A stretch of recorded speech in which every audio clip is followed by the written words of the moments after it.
it's up there if you'd like to check it out. We are streaming today's event. It will be streamed again on the Rock Game Fest Twitch channel, so feel free to check it out there, and archived over on the Rock Game Fest YouTube channel. So feel free to check that out, pass that along to anybody who might not be able to make it in person. So a quick run of show for today. The whole event runs from 12 to 5 p.m. We will be closing the sound stage around 5. Right now, this is the welcome, and then we'll have our keynote speaker. Our keynote today is Quasi, who is the developer behind Shotgun Farmers. He will be discussing marketing and promotion and his unique approach and success that he had with Shotgun Farmers, currently has as well. After that, around 2:30, we will have a panel here in the Wegmans Theater, which is titled Let's Talk About Video Game Music, where we will be talking to 3 members of our community and how they're involved in video game music.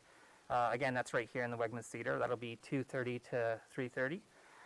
And throughout the course of the day, you'll notice we'll have a small film crew on the soundstage interviewing the devs.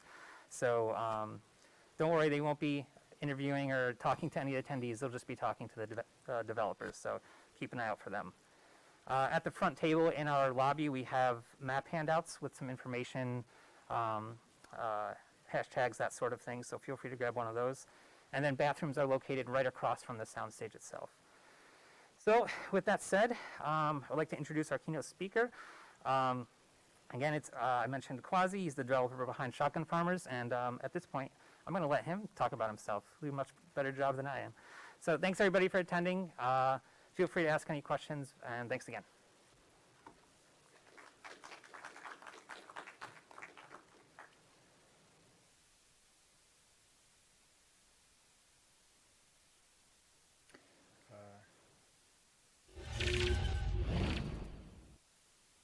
Okay, great.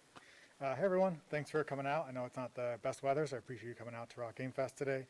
My name is Quasi. I'm the creator of a game called Shotgun Farmers. And my talk today is from 1 million followers to the #1 game on Xbox. So who am I? I run an indie game studio full-time called Megastorm Games. I created a game called Shotgun Farmers. It's the multiplayer shooter where you grow your guns. If you're not familiar with it, I'm not offended, don't worry. I have the trailer to show you guys what this game is about.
Shotgun Farmers. So that has been the last 6 years of my life. I'm very fortunate in that Shotgun Farmers has done very well, and I'm able to use it to grow an indie game studio and hire several full-time people to work with me on making these games, or making this game specifically right now. A little bit of history about Shotgun Farmers. It actually launched on Steam Early Access back in 2017. That was after 6 months of solo development where I did all the art and code myself. But then when it launched on Early Access in 2017, it was picked up by some amazing YouTubers like Markiplier and Vanos Gaming, basically based on the unique premise of growing your weapons. It was kind of crazy to see. I'd been watching Markiplier for years, so it was kind of surreal to watch him playing my game, running into some bugs, but also enjoying it quite a bit, and saying at the end that he really enjoyed it. These YouTubers allowed for kind of that first wave of success when the game came out, and allowed me to go full-time on making my indie games.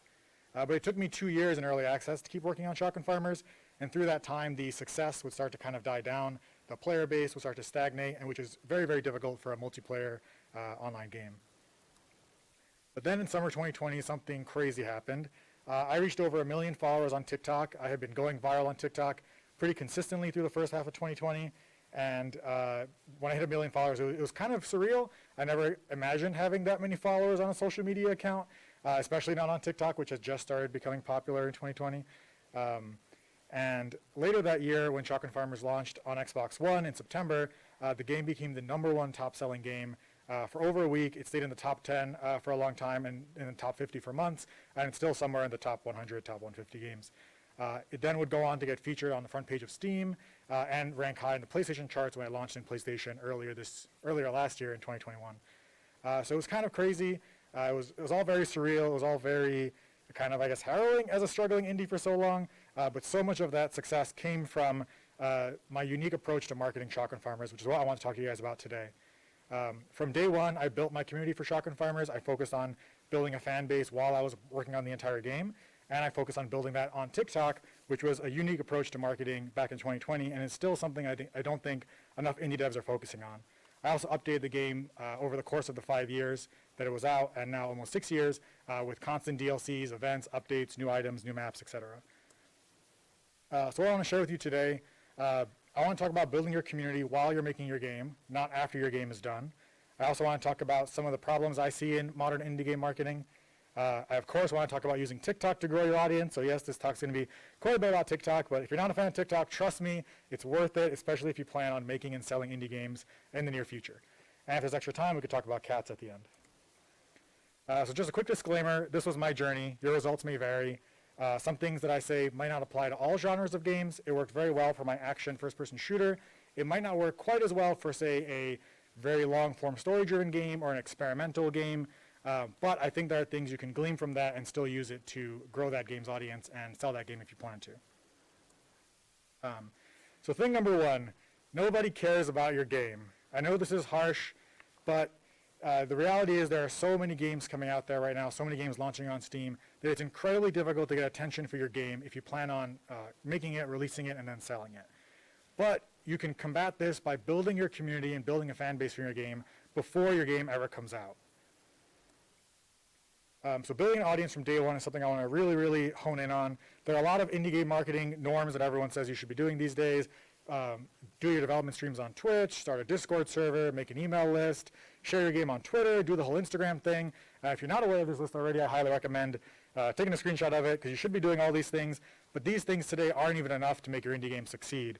And that's where I want to talk about some of the things that I did to make myself stand out, even doing all those things. So first of all, I started streaming on Twitch kind of by accident.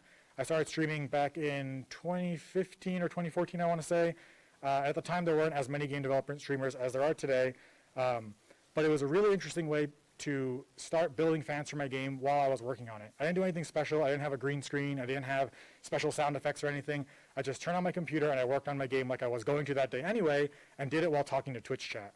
What was really cool about this is I started creating fans for the game even as early as the first prototype version, or the version that had Minecraft-looking characters. Streaming kind of became the foundation. The first 100 fans of Shotgun Farmers came from my Twitch chat. They would become the first 100 people to join my Discord server, which has now grown to over 15,000 people.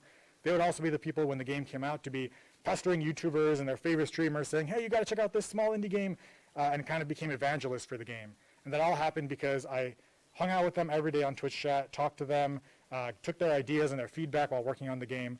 It's not an approach that works for all types of game development, but I think you'd be surprised how much more you can involve your community in your game, rather than just kind of making it in the shadows and hoping that someday someone out there might buy your game or make your game go viral. The very first line of code was even made on Twitch for Shotgun Farmers. I actually created a game jam where I made the game live for a 7-day game jam live on Twitch. So almost all the code and art was made during that jam, and all streamed. And it allowed those first people who were there for the game jam to really feel a sense of ownership over the game and a sense of kind of being a part of the creation of that game, even if they didn't work on it directly. There are a lot of challenges to streaming, though. You need to be a little bit entertaining. You need to be a little bit engaging. You need to read your Twitch chat. You need to respond to people. But you can do it in your own unique way. You don't have to be like all the other famous Twitch streamers out there. You don't have to scream or jump or pop balloons or something. You can just be yourself, but just make sure you're engaging with the people in the chat.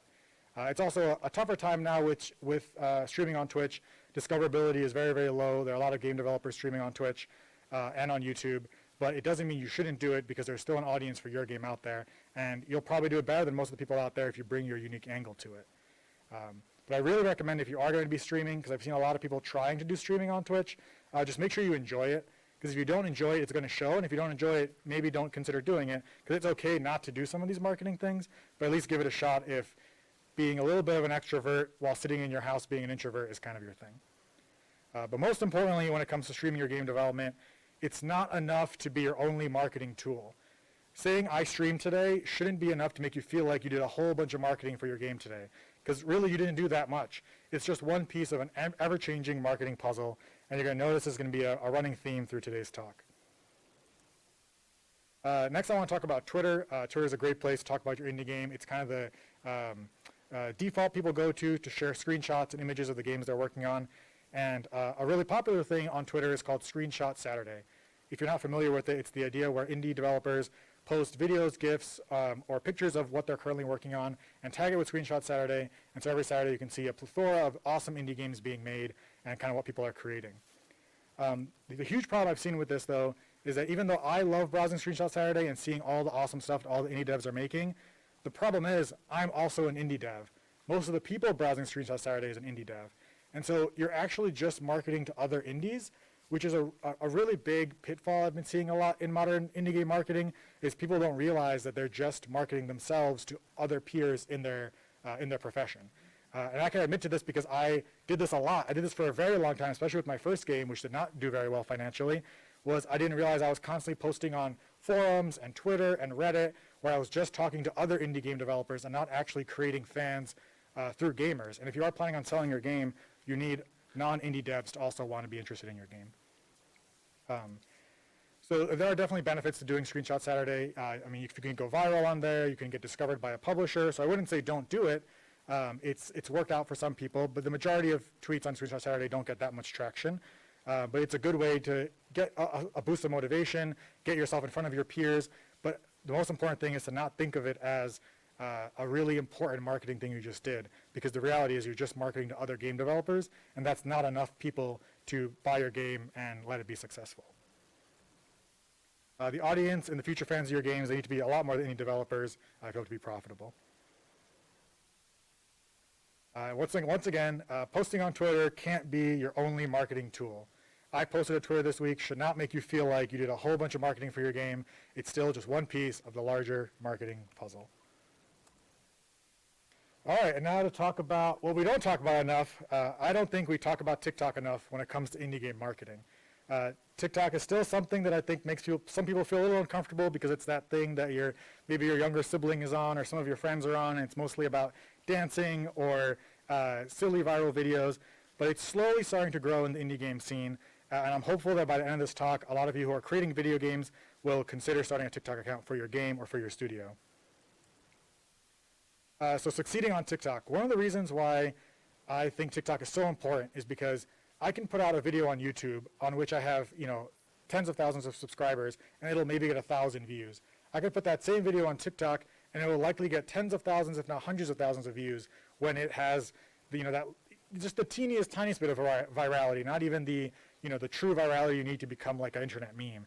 Just a tiny bit of something that gets people interested, and it can grow to actually hundreds of thousands of people seeing my game, whereas in the past, no one would see my game. I would shout about it on Twitter, I would shout about it on Reddit, and it was just a few likes here and there, a few Facebook thumbs up, but nobody was buying it and nobody could see it. And now through TikTok, because of the way the algorithm works, it's so much easier. Even when you just start out and you have 0 followers, you'll get 500 views or 1,000 views, and that's a few hundred people actually seeing your game, maybe telling a friend, or maybe sharing it on their social media, which is huge. And it's not going to be there forever, which is why I think it's really important to push on TikTok now, because like every other social media, like Twitter and Instagram and Facebook, the algorithms will change, the audience will change, and it'll get harder and harder to get seen on TikTok. It's already starting to get a little harder, and so I think it's important to get on there now while you can really help your game grow and help your brand grow for your game studio. So no, you don't have to make dance videos, although I haven't seen any indie devs try it yet, so it might work. Maybe I'll try a dance video when I go home today. But I don't make a single dance video or silly video on TikTok. Some other indie devs do, but all my videos are just talking about my game, what I worked on that day. They're almost like micro devlogs. So instead of creating super long devlogs on YouTube, I just make like 8-second devlogs every day that I can post on TikTok. I think the most important thing about succeeding on TikTok is having no dead air. So having like 0.00001 milliseconds from the moment your video starts to the moment you're saying something or showing something interesting, because you have to grab people's attention in the very first second of your video. There are so many great videos out there. If you're on TikTok and you find yourself scrolling for hours, you know you can just scroll through just hilarious content after crazy travel video. And so if your game is going to compete on there, you need your TikToks to be super interesting right off the bat. So this is a quick example of some of the TikToks that I did. This was a really popular TikTok back in 2020, and you might watch it and find that it's not super crazy or insane. It's just me talking about a feature or something in my game, and this video went on to get like a few 100,000 views.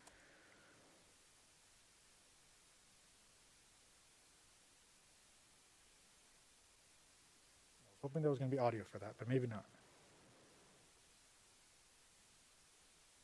Well, basically in this video, I'm talking about the Molotov cow for my game. So all the weapons in Shotgun Farmers are vegetable puns or food puns. So you can harvest purple cows to get a Molotov cocktail. And I'm just talking about how when you harvest a purple cow, it's purple, and then it turns into a black and white cow, and then it drinks this purple juice, and then it turns back into a purple cow. Something very simple, very basic, just the simplest feature in the game. And this is me just sharing that with the potential, millions or tens of millions or hundreds of millions of people now on TikTok, and trying to get them to learn something small about my game. In this video, I'm talking about a code I added to the game. So I made it so that you can actually enter the code TikTokBach, and it would unlock a special badge for you in the game. So it allowed me to kind of integrate the TikTok community into now wanting to play my game to get something special just by watching my TikToks. This video would also go on to become viral because it was one of the first times that a game started integrating TikTok into it. I didn't do any fancy API stuff or any fancy game stuff. All I did was make it so if you type in this code that's not very secret anymore, you can just get this free icon in the game. It's also really fun to mess around with trending songs on TikTok. So if you've been on TikTok, you know it's a lot about like really crazy music or crazy pop songs or whatever. And so something that I find really works really well is telling your story when those trending songs are happening. So in this video, I'm not sure if the sound's going to work, but it's playing the Greatest Showman song. This video would go on to get, I think, 2.1 million views the first time I posted it. And then in 2021, I reposted it again as what's my most successful videos from 2020, and the repost went on to get over 1 million views. So it's just kind of crazy to think that many people would see my story and that story pertaining to my game. So in this video, it's playing the Greatest Showman music, and then I'm just talking about my journey from starting the game to it becoming a beginning player on Markiplier, growing on Xbox, kind of a lot of what I was talking about today. And it's just like an 8-second video of just my story that would then be shared by thousands to millions of people. And so oftentimes I'll do those shorter, just talking about my game videos, and other times I'll do these longer form, kind of more inspiring or more interesting videos.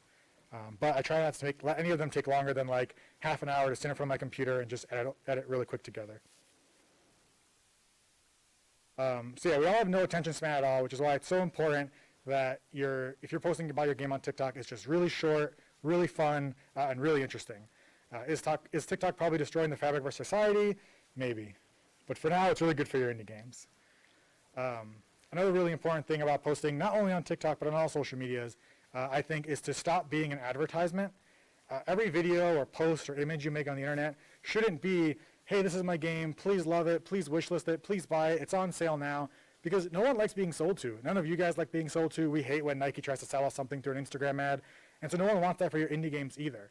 But of course, you still have to sell your indie games, so it's more important to show people why your game might be interesting, or show them something cool about it, or some cool Easter egg, something that allows them to love the game before they decide, like, oh, now I have to buy the game. Let them fall in love with it on their own by just showing them all the cool stuff that you make for your game. Because if you make your game, there's so many things you're proud of in there, but we often find ourselves doing is just saying, please buy it, I promise it's great. But show people why it's great on all social medias. But right now, especially, I think TikTok's a great place to just show them all the cool things about your game. The other thing I hear people say a lot is, I don't have anything to say or anything to talk about. This is true with streaming or even with posting on TikTok. People say that, oh, I don't have anything cool in my game, or I don't have anything to talk about in my game. But the reality is, every single thing in your game is something to talk about. This is a montage. I used to post 1 to 2 TikToks a day, and this is just like over a few weeks. And all I did was talk about every monster in the game, every power-up in the game, every level in the game, every tiny quirk in the game. If I hit a bug in my workday, that was the perfect time to be like, all right, leave this bug right there, grab my phone, film a TikTok of the bug, this is hilarious, and then post it. It would take no more than a few minutes to just record the bug that's already happening. I didn't have to create it or make something unique. I just recorded a small portion of my day that was frustrating for me but hilarious for everyone else. So bugs, which I'm sure you face while you're working on your game, is a great way to just share your game on TikTok because it's funny, it's silly, but it also gets people interested in like, wait, what's this actually for? And they maybe will check on your channel and see the other videos about your game. Even as early as grayboxing your game when you're just working on the prototype or the flat levels or the sketches, just post it all because you really, really don't know what's going to stick and what's going to work. So post all the little things. It's really surprising sometimes the stuff that I'll post that does really well. I also think it's really important to be a part of the ecosystem. You can't just download the TikTok app and just start sharing stuff you're going to post on Instagram or stuff you're going to post on Twitter. Take some time if you haven't been on TikTok. I'm not sure. Many people in this room probably have already used it. But if you haven't used it before, if it's your first time, download the app, swipe through, watch some videos. It actually takes the algorithm a bit of time to understand what kind of content you like. You're probably going to get a bunch of really weird stuff in the beginning that you're not interested in. But give the algorithm some time so you can start seeing the kind of stuff it's feeding you and just start getting an idea for like the culture on TikTok. It doesn't mean you have to duplicate that or completely replicate that for your videos, but just to get an idea of what kind of content works there, or maybe how you can subvert that content to make it work for yourself or for your game. Before you know it, you're going to be using all the super cool lingo like all the kids do, because I'm super cool now. I also really recommend being unique. I know I said be a part of the ecosystem, but also be yourself. Lean into things that make you unique, and set you apart from other game developers. Are you a ventriloquist? Maybe let your puppet do some videos like I've done before. I'm not actually a good ventriloquist, but I have a puppet. Are you a crazy cat person? Maybe let your cat play your games with its paws or something. If you love cooking, I thought it was ideal while writing the talk. Maybe your TikTok videos or your social media videos can just be you doing cooking videos, but you're actually making your game somehow. Find some way to be super unique so that when someone stops on your video, they're like, whoa, I've never seen someone present their game to me in this way before. The hardest thing I hear that breaks my heart is when people say, I'm too busy to make TikToks right now. Games are so hard to make. I don't have time. Maybe I'll look at it later. Maybe I'll work on it later. And it doesn't have to be hard work. I know that's easier said than done, but yes, games are hard. They're super, super hard to make.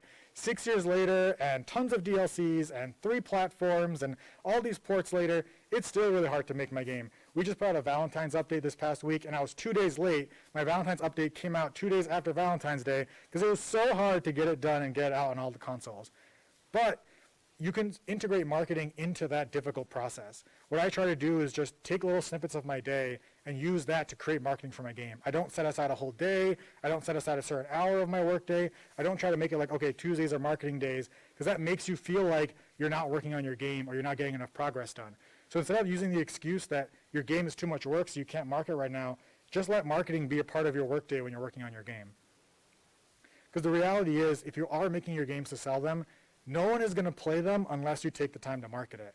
So if you are making it and not spending any time marketing it, then it's time to, I think, look at what you're doing and maybe trying to change a few things. I didn't just get lucky and suddenly I had 1 million followers on TikTok and everyone liked my game and wanted to buy it. I had to keep throwing it in their faces over and over and over again through years of different social medias, through trying different formats on TikTok until it finally stuck and until things started going viral. So if you don't keep putting yourself out there and posting content about your game, no one's going to find out. A lot of times when you see those Twitter posts of someone posted their cool-looking, adventurous indie game and it got, thousands of likes or whatever, that most likely wasn't just their first post ever on social media. It was tons and tons of failed posts before that you might not see. So just keep putting yourself out there and sharing your game until it finally sticks. My goal when I started making TikToks was to make as little work as possible. I would just hold up my phone, as you saw in that video with the cow, and just play it on my screen and record it. I was actually too cheap to buy a tripod back then, and I eventually did, so I could just leave my phone sitting on my desk and record my screen. So just grab your phone and use what you have. You don't need a fancy camera. You don't need fancy equipment. You can literally use what you already have to just make some videos about your game. Now what I try to do for my TikToks is actually just screen record my game, so it's even less of a barrier. I don't have to use my phone. I just screen record, throw it into an editing app, and then then I just upload it onto TikTok and talk over it. Oops, sorry. Which leads me into my next point. Stop being precious with your content. The stuff you post on social media to market your game does not have to be the most polished thing or the most brilliant thing or the most beautiful thing. just try to make it quick and fun so that it doesn't take away too much time from your development, so that you don't feel too stressed or overburdened by it. I sometimes make longer produced ones like that one where I told my whole story, but I still don't allow it to take my whole day or even a few hours, because your game still is the most important thing.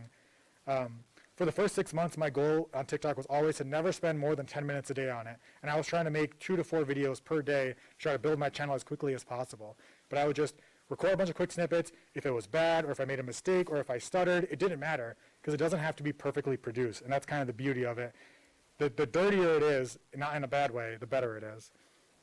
And you really never know what's going to flop and what's going to do good. Most of the content you make is probably not going to do very good. And every now and again, a few videos or a few posts are going to hit. And it's crazy sometimes the things I post that I spent like almost no time on that suddenly did super, super well. And the ones that I spent like 2 hours on trying to make a really cool video about this one thing I did in the game that then gets no views. So don't over-invest in your videos. Just make tons of content about the cool stuff in your game. I want to show some of the other TikTok indie successes because I'm not the only one. And I think it's important to see that it works for a lot of other devs as well. And it's also important, I think, to remember that rising tides raise all boats. The more of us making our videos on TikTok about indie games, the more it'll help more indie games get viewed on TikTok, so that the algorithm's pushing our games and not just, crazy, silly videos. So this is Omno by Studio Inky Fox. It's a really cool kind of adventure game where you solve puzzles with a really cool art style. And Inky Fox's approach on TikTok was really unique in that it was just these like small snippets of gameplay with music from the game. It's a very journey-inspired game, so it was just like these like beautiful, calm, serene moments in TikTok that you would find while you're scrolling through all the crazy other videos you get. And it was super unique, and it worked really well for their game, and the game went on to do well on Switch and consoles and on Steam. So it's kind of cool because it was very different from the kind of content I was making on TikTok, where I was always talking really fast and showing different things about my game, whereas this game, since it was a very different theme, it wasn't action-oriented, it was just like calm and cool music. Volcanoids is a really cool one. Indie Rich started making TikToks around when I started, back in late 2019, early 2020. And this game, it's a survival game where a volcano erupts and you have to go in your drill and hide underground. And what's really cool about this game is watching Indie Rich's TikTok videos constantly go viral because I think because of the really cool art style and the really cool premise. And he kept getting hundreds of thousands of views, millions of views. And then when the game finally launched on Steam, it was right there in the top sellers chart for a solid amount of time, which did really well, I'm sure, for him in his studio. And so I think it's another example of how well TikTok could do for not only pushing wish lists before your game came out, but then helped get his game onto the top charts when it did come out. And I imagine a lot of you have already heard of this game, and if you haven't, Choo Choo Charles is a really cool upcoming horror game where you're running from a spider train, kind of inspired by a nightmare version of Thomas the Tank Engine. This game went so viral on TikTok and so viral on Twitter that it got covered by gaming magazines. It was on like local news channels, and it's all before the game even came out. Choo Choo Charles is still far from being developed or being completed, but he's just done a few posts on TikTok that went super viral just from the cool premise of his game. And that allowed him to grow a massive YouTube channel where he now posts YouTube devlogs, a massive Twitter following, just another great example of how marketing his game from way before it came out helped it get so much further. I'm very confident when Choo Choo Charles comes out, it's going to be a huge hit. But like everything else I said today, TikTok cannot be your only marketing tool. I made a TikTok today should not make you feel like you did a whole bunch of marketing for your game. It's still only one piece of the ever-changing marketing puzzle. And TikTok is not the final answer. Social media is always changing. TikTok is the cool, hip thing now, but that's probably going to be something else sooner or later. It was once Instagram, it was once Twitter, it was once Facebook when some of us were younger. And it's important to stay on top of these things. I saw a lot of people write off TikTok when it first started kind of rising up in 2020, saying like, oh, that's for like the really young kids, or oh, that's not for me, or whatever, it's all about dancing. And I was fortunate to try to fight through that and get in there early, so I was one of the first game developers posting about my game on TikTok. And so it's important to keep your kind of ears open for what is the next social media that's going to be popular. And maybe the next 4 that you try out aren't going to be, but it can't hurt to just repost some of your same content there just to see is this something worth keeping track of. The worst case scenario, you spend a little bit of extra time. Best case scenario, your game goes viral on that platform as well. And it's really good to pay attention to what the kids are doing, especially if the kids are the ones buying your games. So I think just constantly pay attention to what's changing in social media. So do all the things, make TikToks, try streaming, post on Twitter, and do it all while you're making your game. don't feel like you have to sacrifice your game development just so you can do your marketing. If your game takes years to make, that's actually years you have to build up the audience for your game and just have a solid enough fan base so that people actually know about your game and have heard of your game when it comes out. It'll create that surge of players you need to stand out from the massive crowd of indie games out there, because we are now competing with thousands of indie games releasing every day. And that's my talk. Thank you so much. You can follow me on Twitter, TikTok, Twitch, and YouTube at QuasiTV.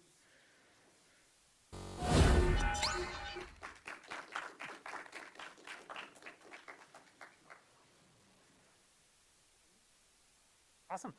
Thank you so much, Quasi. Really appreciate you coming out, braving the weather, coming out from Buffalo. I think we first met back 2015, 2016. Was it Skyhook, the previous game you were making? Yeah.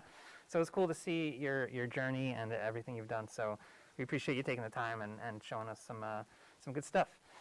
So everybody, that wraps up our welcoming keynote. Devs are set up on the soundstage, so this is the time to go play games. Again, 2:30, we'll be starting our panel in here called Let's Talk About Video Game Music. Other than that, enjoy games, use hashtags, tag us on social media, and enjoy the day. Thanks, everybody.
Insanity is doing the same thing over and over again, only to expect different results. That pretty much sums up the last few years of my life. Come to think of it, I really don't know how long it's been now. You see, before I unexpectedly became Jam Jam the riff-jumping warrior princess, I led a pretty average life.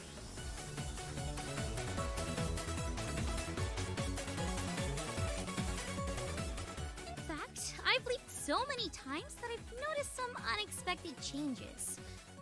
For instance, my cat isn't quite himself. He is a little sensitive about the whole pinnacle thing.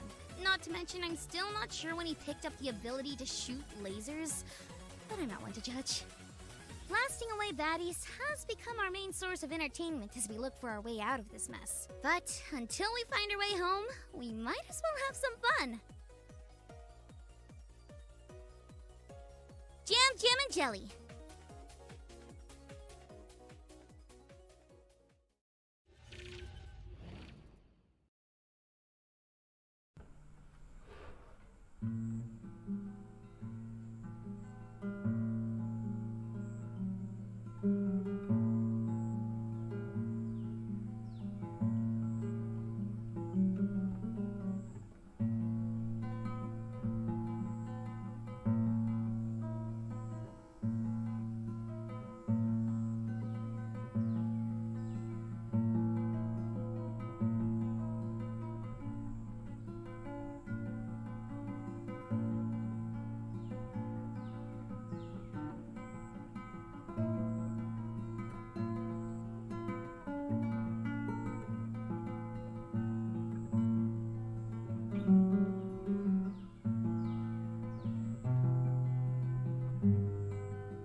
Over generations and generations, the ancient world of Bor prospered and grew.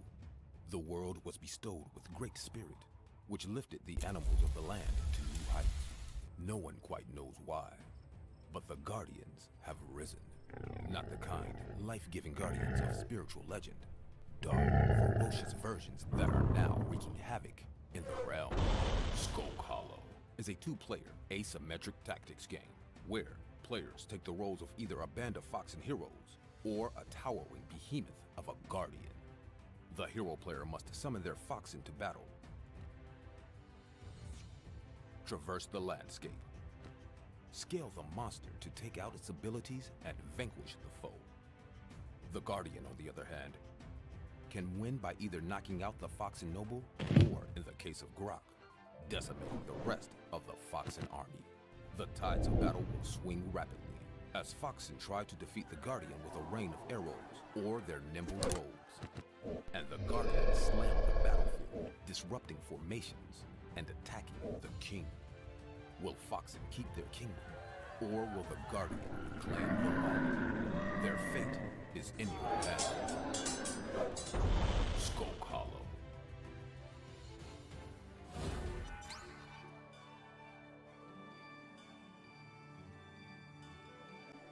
Help your kids explore their inner hero.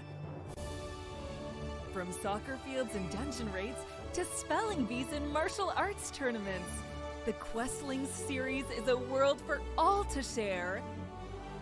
Following the everyday challenges of a diverse group of young characters, Questlings stories parallel the epic and colorful adventures of an eclectic band of heroes out to explore a wide and wonderful fantasy world. With lessons to be learned, layers to be conquered, and dungeons to be delved, your kids will never have half as much fun with their bedtime stories. But wait, there's more! The companion game, Questlings RPG, allows you to take on the dual roles of one of the Questlings kids and their inner hero. Build a story together and tackle the threats that face their heroic avatars and the challenges that everyday life brings. Join the Questlings adventure. Who do you want to be?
thumbs up to the camera too.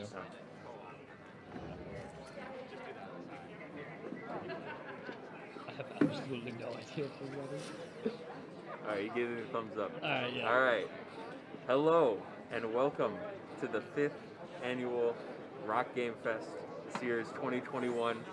This festival is a partnership between Magic at RIT, Rock Game Dev, and the Irondequoit Public Library. Special thanks to our sponsors, Apex Apartments and Greenlight Networks, and with funding provided by the New York State Game Forum.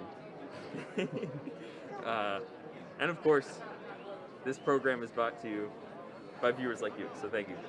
So how this is going to work, we've got about 30 or more games all laid out with their dev teams in there, and we're going to go interview them.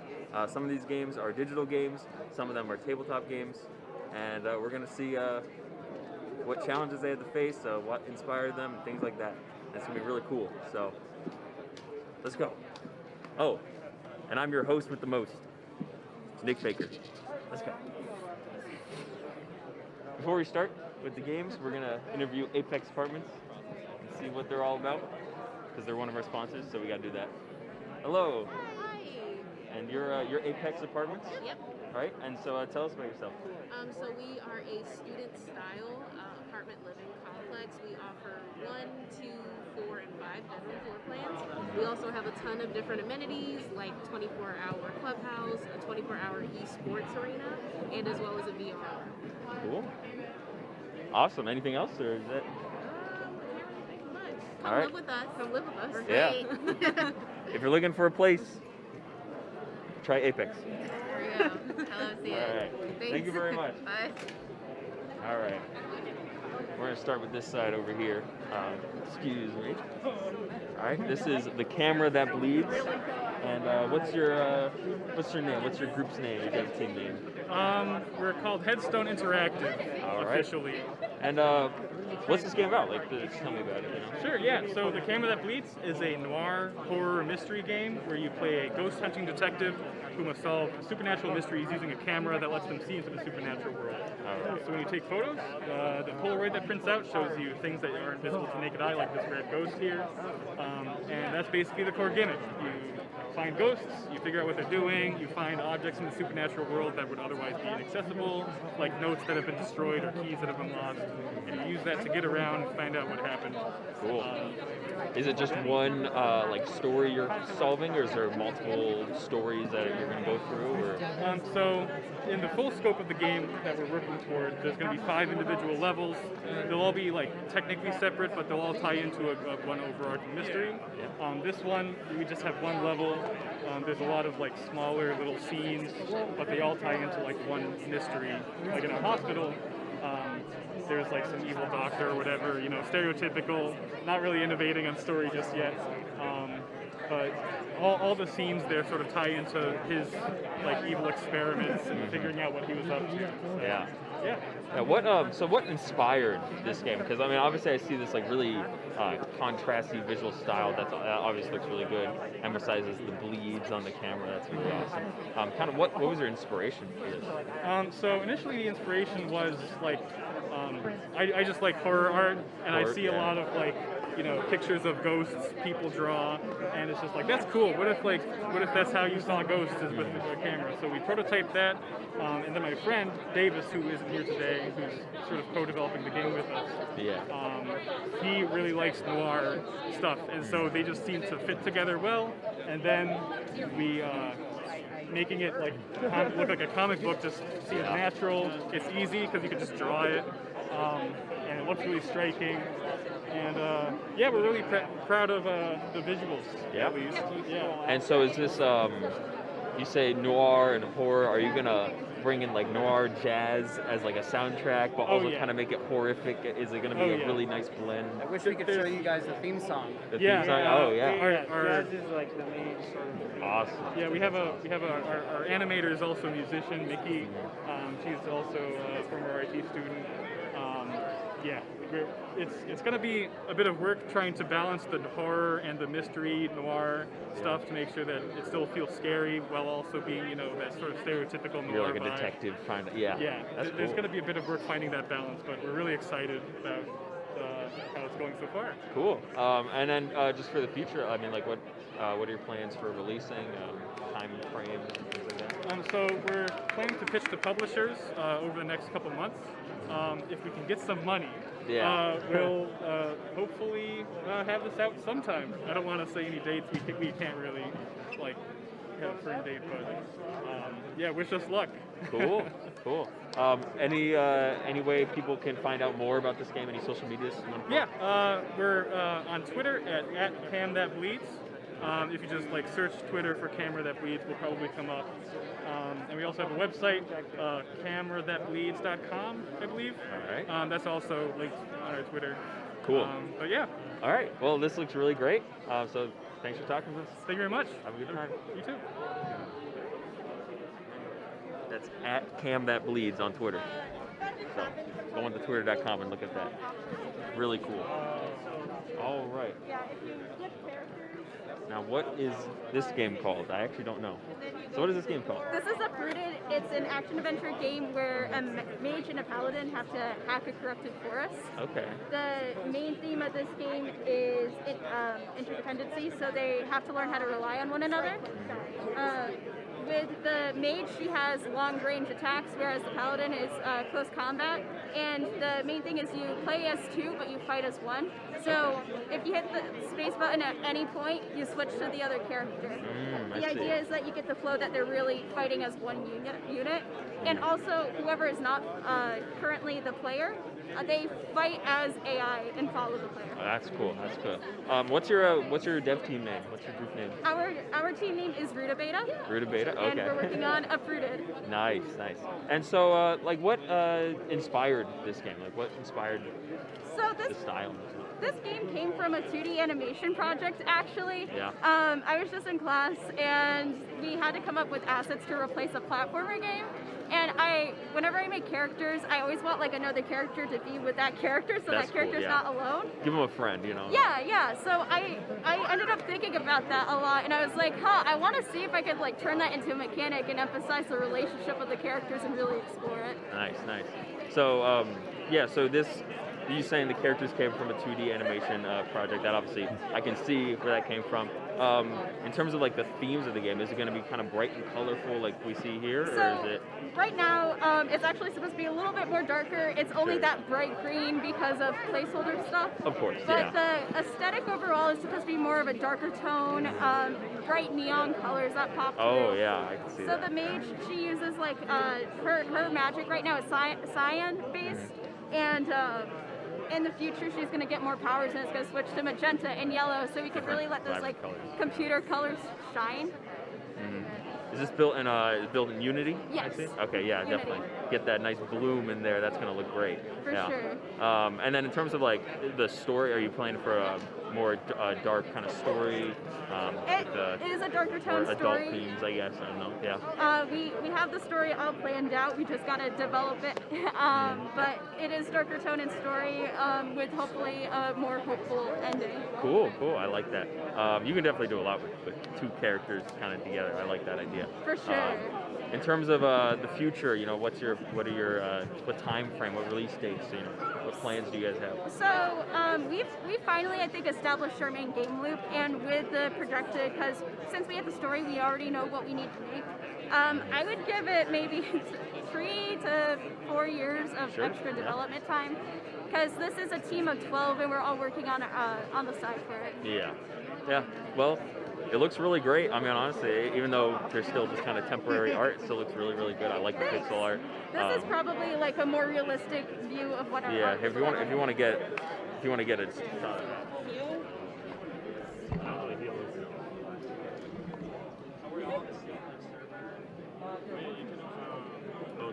that goes at the.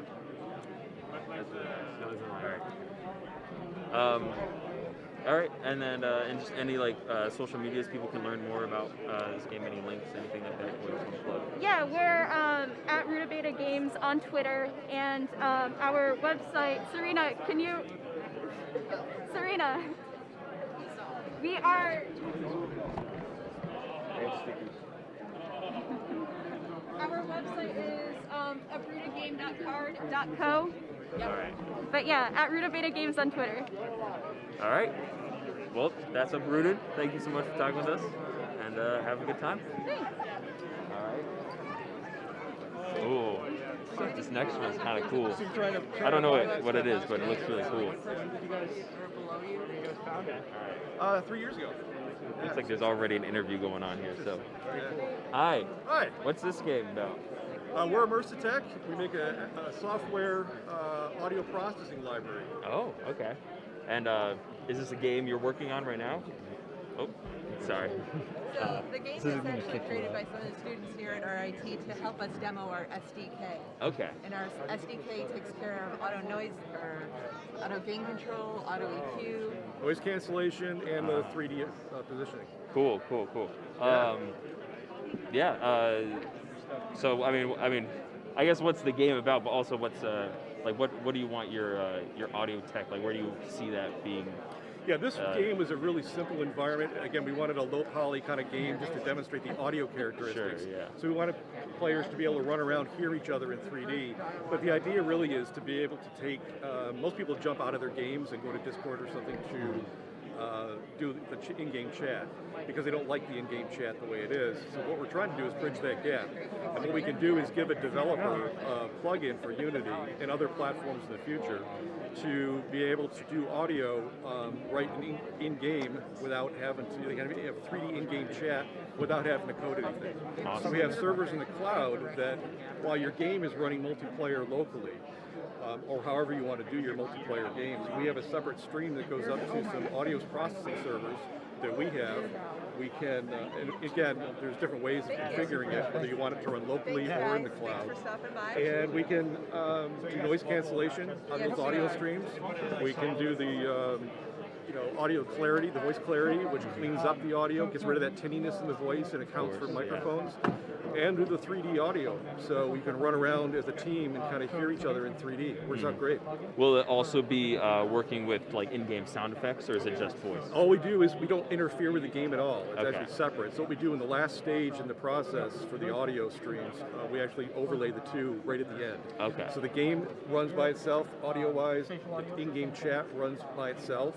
So by the end user hears both on top of one another. So you can still hear the in-game explosions and all that stuff, but you can also hear your buddies come up behind you, all that stuff. So Yeah. it's fun. Yeah, Stuff. I can see that, especially with larger, more open world games, being able to have Absolutely. that proxy chat in Yep. there. Yeah. And we use real physics for the audio. So if people go further away, then you won't be able to hear them. But we have controls in the game that developers can use to actually shorten that up or set a maximum distance from an audio. So lots of controls in there to do all kinds of audio effects. Cool. Yeah. Is this something you're planning to be a free package you can install in Unity, or is it going to be a paid library? We're kind of working with the community to find out what they need. Yeah. That's why we're here, is to get feedback from the community to say how they want to be able to use it. What are their needs?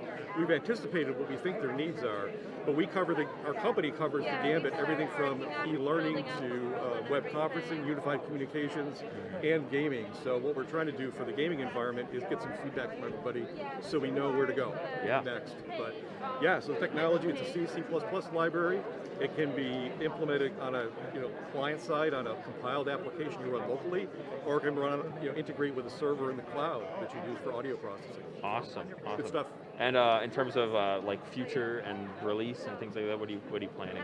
We're hoping to get this thing done and released, at least for the basic one, end of the first quarter this year, and then improve upon it throughout the year. All right, end of first quarter, that's soon. So It's coming up. If you need an audio library for proxy chat and stuff, yeah, this is good. Good stuff. All right. Any social medias, any links people can learn more about? Yeah, this? immersivetech.io. We've got it down here. Sorry. Down there. You can find out more about us there. All right, thank you very much. All right, thank you. I'd say it looks really cool, but it sounds really cool. That's right. So. That's it. All right, this next game. Hello. What is this? Oh, it's called Boiling Over. Boiling Over, yeah, Awesome. sorry. No, you're good. What's your team called? What's your dev team? We are Plush Punch, and Okay. we're making Boiling Over, which is a game. Yeah, here, let's just get a little closer to the mic. Oh yeah, here. Sorry. Looks like a Minecraft. All right. So, what is your team called again? Plush Punch. All right. And you're making a game called Boiling Over. All right. Yep. And so, what's this game all about? The game is about a young trans woman who is getting a part-time job working at a coffee shop as a barista. She's trying to save up for a trip, and the job itself is fine. The issue is the customers. I think most people can relate to having to work with the public and how much of a headache that can be. But unfortunately for her, it's even more complicated by her being transgender, and not everyone is okay with that. And sometimes instead of just being rude, you also get bigotry added to that. So the game is about how you as the player in her position manage your job and manage your mental health, and what do you do about this? Do you quit your job? Do you find something else? Do you complain to management? And is management even going to be supportive and understanding? So it's very much a slice of life game that puts you in the shoes and perspective that maybe not everyone has. And it's what we're aiming for is a very authentic and uplifting story, not necessarily one that's, you're going to get depressed and not want to play anymore. You know? Not like a cynical game. Definitely something where Yeah, you can definitely not like learn how to cynical. kind of go through these problems and things like that, right? Yeah, Yeah. I think one of the other aspects is education. So it's not the type of game that will beat you over the head with lessons. Instead, it's about meeting and playing as characters that you might not have a perspective for. Although a lot of transgender, like gay people, etc., really love the game, it's not just for them, it's for everyone. And that's what we're finding, is that everyone can relate to Hazel and her friends and her situation. Even if they haven't been through the exact same thing, it's still something that they can relate to and understand. Yeah. And I mean, I'm sure everyone can relate to a bad retail job and stuff like that. But yeah, this is really cool. Obviously, this could be a really kind of impactful game for a lot of people. And as you say, like, it's a big kind of learning experience living in someone else's shoes and being able to experience, someone else's point of view. That's really awesome. In terms of like the future for this game, what are you planning when it's going to come out? Yeah, we're aiming for a release later this year. We don't have an exact date yet. We're planning to release it first on itch with a pay what you will. So you can download it for free if you'd like. And in the future, we would like to release it onto Switch. The game is mostly done, and you can play it right now on our itch page.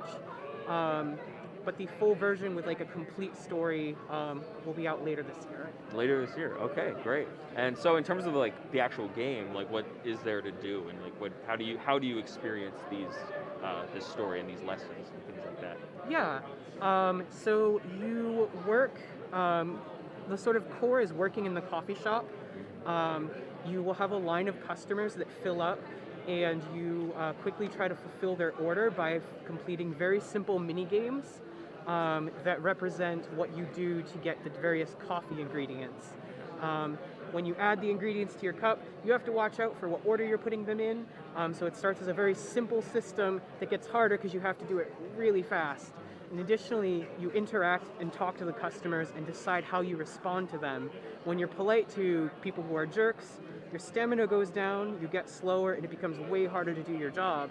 And then outside of work, when you get the chance to hang out with friends, or do other like mini games like playing video games, or going out, you will have less stamina, and sometimes you find you can't do what you want to do. You might need to rest instead.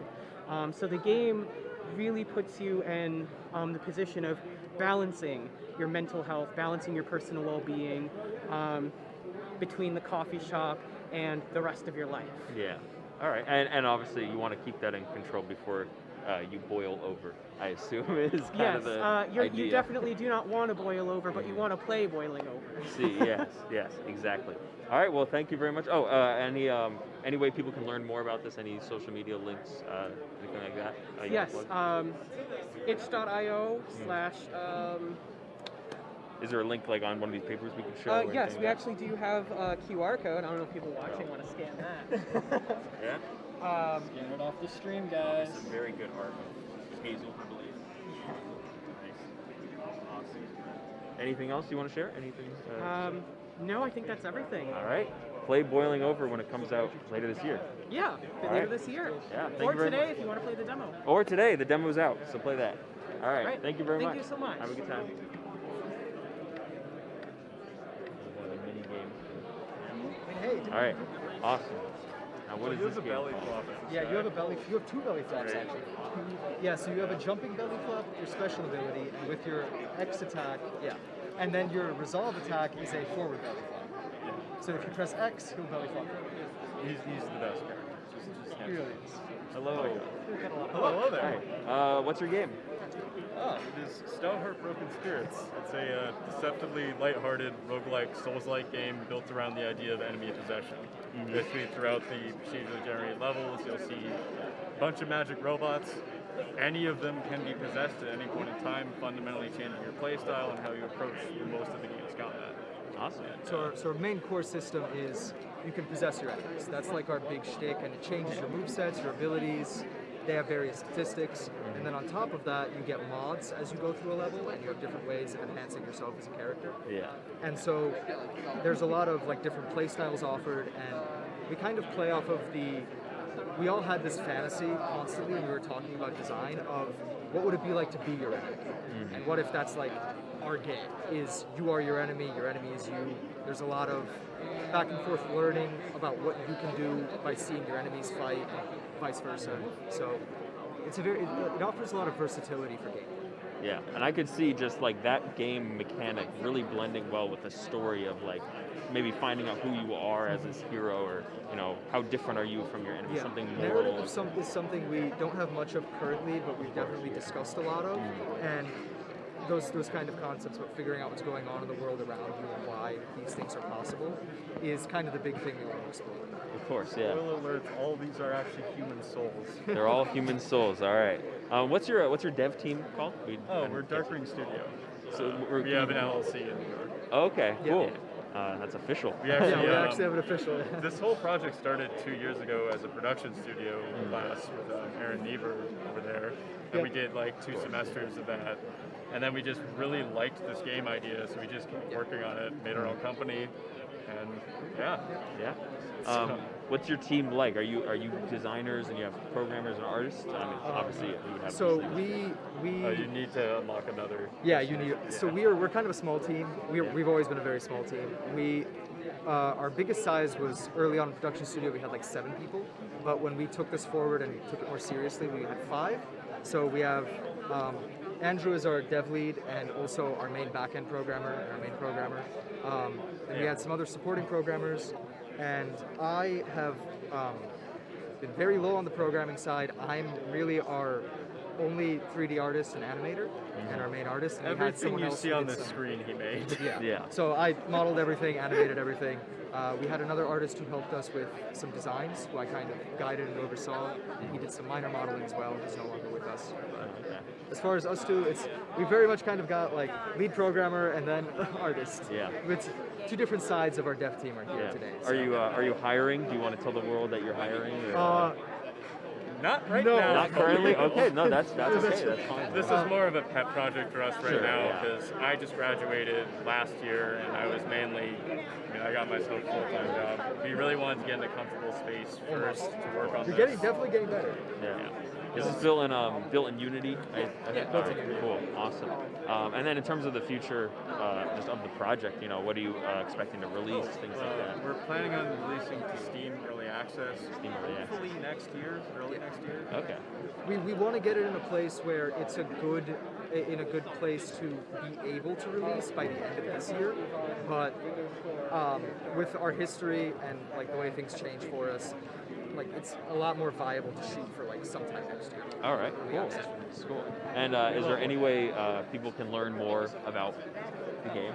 Social media, links, anything? Yeah, we have Stoutheart on Twitter.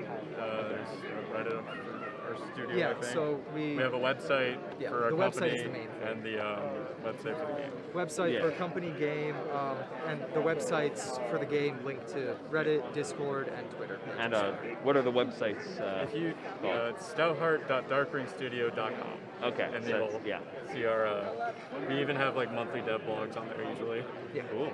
Cool. It's great. All right. Well, that obviously looks really, really cool. I like the mechanic that you're building. So, great job. Have a good time.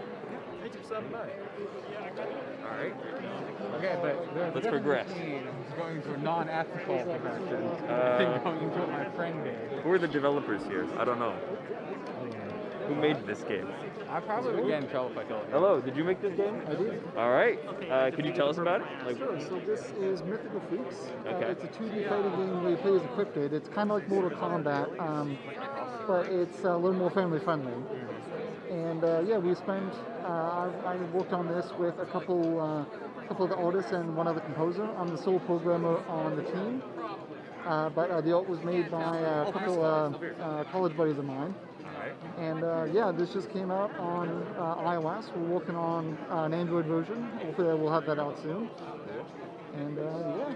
Cool. So yeah, it's coming out. You said iOS, and what was the other thing you said? Android. Android. Okay. Cool. And what's your team name? Do you have a team name? Yeah, Closed Umbrella Games. And so, what was your inspiration for this? Obviously, you said Mortal Kombat, but like more family friendly. But anything else? Anything like? Are you making it mechanically different from Mortal Kombat, or is it kind of similar? You know, what's your? It's a little similar. It's kind of like it doesn't have like it's not really the fatalities or anything. We're still kind of working on that. But basically, you kind of have mostly just stage advantages and disadvantages. But it has the same basic principles of a fighting game. You know, you punch and you kick. You know, it's a best 2 out of 3 scenario, which is similar to Mortal Kombat. But I wanted to make something a little more innovative, since the previous games I made weren't as original. I mean, they were kind of original, but this is kind of like my first like really original title. And yeah. All right. And in terms of like the plans for the future, are you planning to release this anytime soon, or? This actually released on iOS this past Wednesday. Oh, cool! This past Wednesday. Yeah, but we're still Google's still reviewing the Android version. All right. Yeah, they have this weird review process now that takes like 7 days. So. Yeah. Well, good luck with that. I hope it gets put on there. I'm sure you're not going to have any issues getting it on there.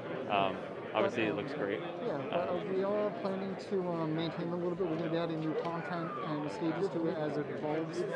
And one of our planned updates coming up is going to be our bulletin multiplayer, and that will be really awesome since the iPad does support multiple Bluetooth controllers, so that will work very well. Awesome. Yeah. That's cool. Any way people can learn more about the game? Links, social media, anything like that? Yeah, actually, if you look right here, this is basically, you can check out closedumbrellagames.com by checking out the QR code there. And you can also get a business card if you want. And if you want to check out the game itself on iOS, you can do so by doing this QR code, and then you can also just look up Mythical Freaks on the App Store. And try and get shots of your QR codes. Glad you have this printed out as a thing. yeah, this game was kind of last minute. I have a picture frame on my laptop that probably went to Staples last night. Yeah. That's great, though. Alright. That's Closed Umbrella Games making Mythical Freaks. It's out on iOS and will be out on Android very soon. So, yeah, awesome. Thanks for showing us. Alright, next game. Oh, this is exciting. I like doing this. Alright, what is this? What are we looking at here? Alright, let's go to the back here. I see 2 little, like, tofu blobs or whatever fighting. So, I just call them rectangles. Rectangles. That's probably an easier name. So what is this game, and who are you, and What's your dev team and everything? So this is NAIR, which NAIR. stands for Neutral Air. Neutral Air, My name okay. is Haley. I go by Pterodax. The dev team is just me. Oh, okay. I've done Solo everything project. myself. Cool. So this is a fighting game. We've got like one attack. That's it. A lot of movement options. Okay. And we've got a really robust online play. Game launched on Steam back in September with netcode lobbies, all that. All right. So you said it's like a movement-based fighter. There's a lot of movement options, but there's only one move you can do. Only one, one attack you can move. So what was your kind of design inspiration for making a movement fighter? I had two main inspirations. So I'm a Smash player. Of course. And is that Minecraft? No, it's close. It looks like it. And there's this fighting game called Footsies. It's based off of Street Fighter, but it boils it down to like a really simple formula. It's like 2 buttons. It's just about like kicking your opponent. So I kind of wanted to make like the simplified version of Smash. And Smash is all about getting like the positional advantage in the air. So I made like our one attack. This was very early, like Smash Ultimate, where like the dominant characters were all just mashing neutral air. And yeah, that was kind of my inspiration. I was like, I want to make a game that can kind of be like a casual's like introduction to competitive Smash. I like that. It's like a learning experience, kind of. It's a bit of a learning experience. Yeah. Thank so you. in terms of movement options, like what can you do? There's a lot of tech. We have like wave dashing. So I know I said there's only one attack, but there's also near dodge. You can wave dash with it. It's pretty fast. It's called Cactuar dancing. Okay. It was tech I learned from Rivals of Ether. The basic gist of it is you can cancel your run with like a crouch at any time. Yeah. And then you can cancel that crouch with another run. So if you want to turn around, you just like take the control stick and like do this. Yeah. It turns you around instantly. We've got wall jumping. There's like some crouch sliding. A bunch of weird stuff like that. Yeah. And of course, you play as 2 little rectangle characters. Are those swords or baseball bats or? I've never officially answered. All right. Yeah. It looks like I've never like spat paint on the ground as they jump around. Yes. All right. And how does the scoring work there? Because or is this what is? So it's a bit of a weird. It's kind of like a tug of war system. Okay. As you hit each other, the timer goes like back and forth, and when the time runs out, whoever has more life at any given time wins. Or if you get it all the way to the end, you just win. Okay. Literally, it's just tug of war. Awesome. That's actually really cool. I like that idea.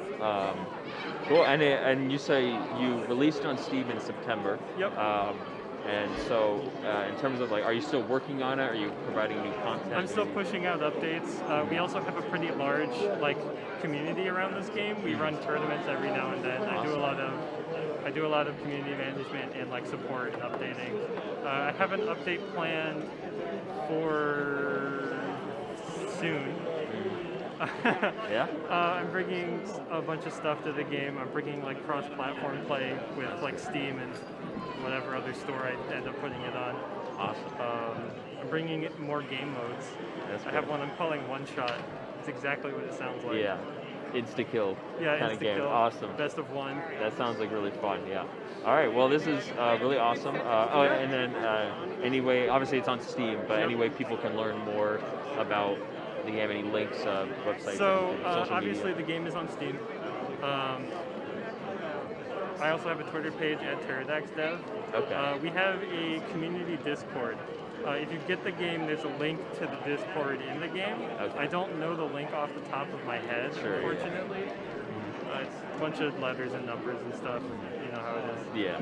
Well, that just means you got to go and buy the game. Is it paid or is it free? It's $3. $3. I mean, come on, just get it. Just get it, right? It's not. Yeah, right. Yeah. That's for the Steam version, which has like some of the best top industry best netcode. Yeah. I have a free, much older version on my itch, pterodax.itch.io.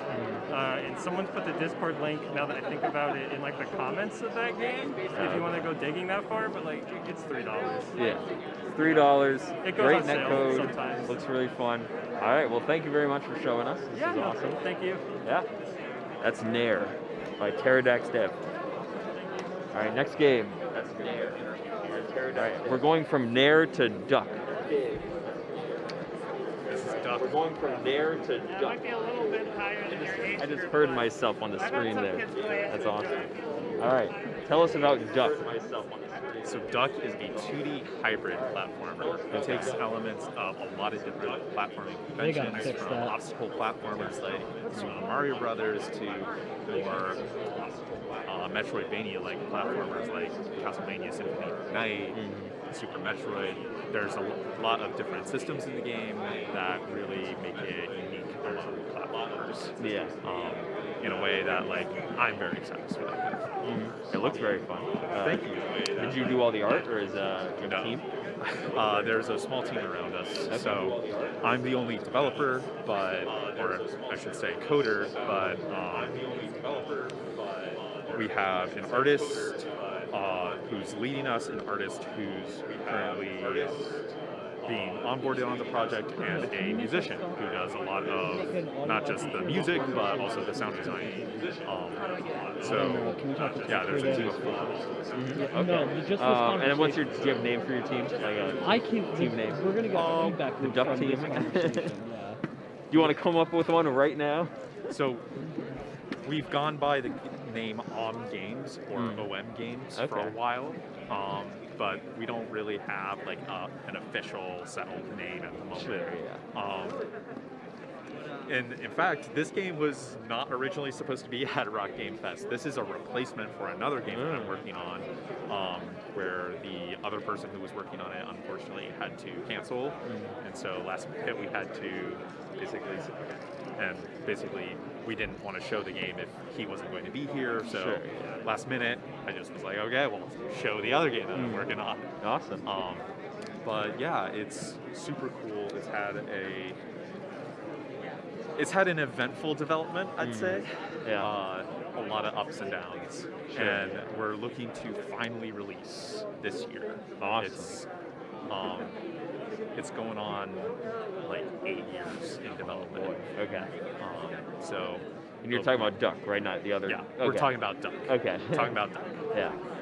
So Duck has been in development for many years, and you're saying going to be out this year, hopefully. Yes. End of the year in July. a month. July. July. Okay. We're looking for July. July is when Duck comes out.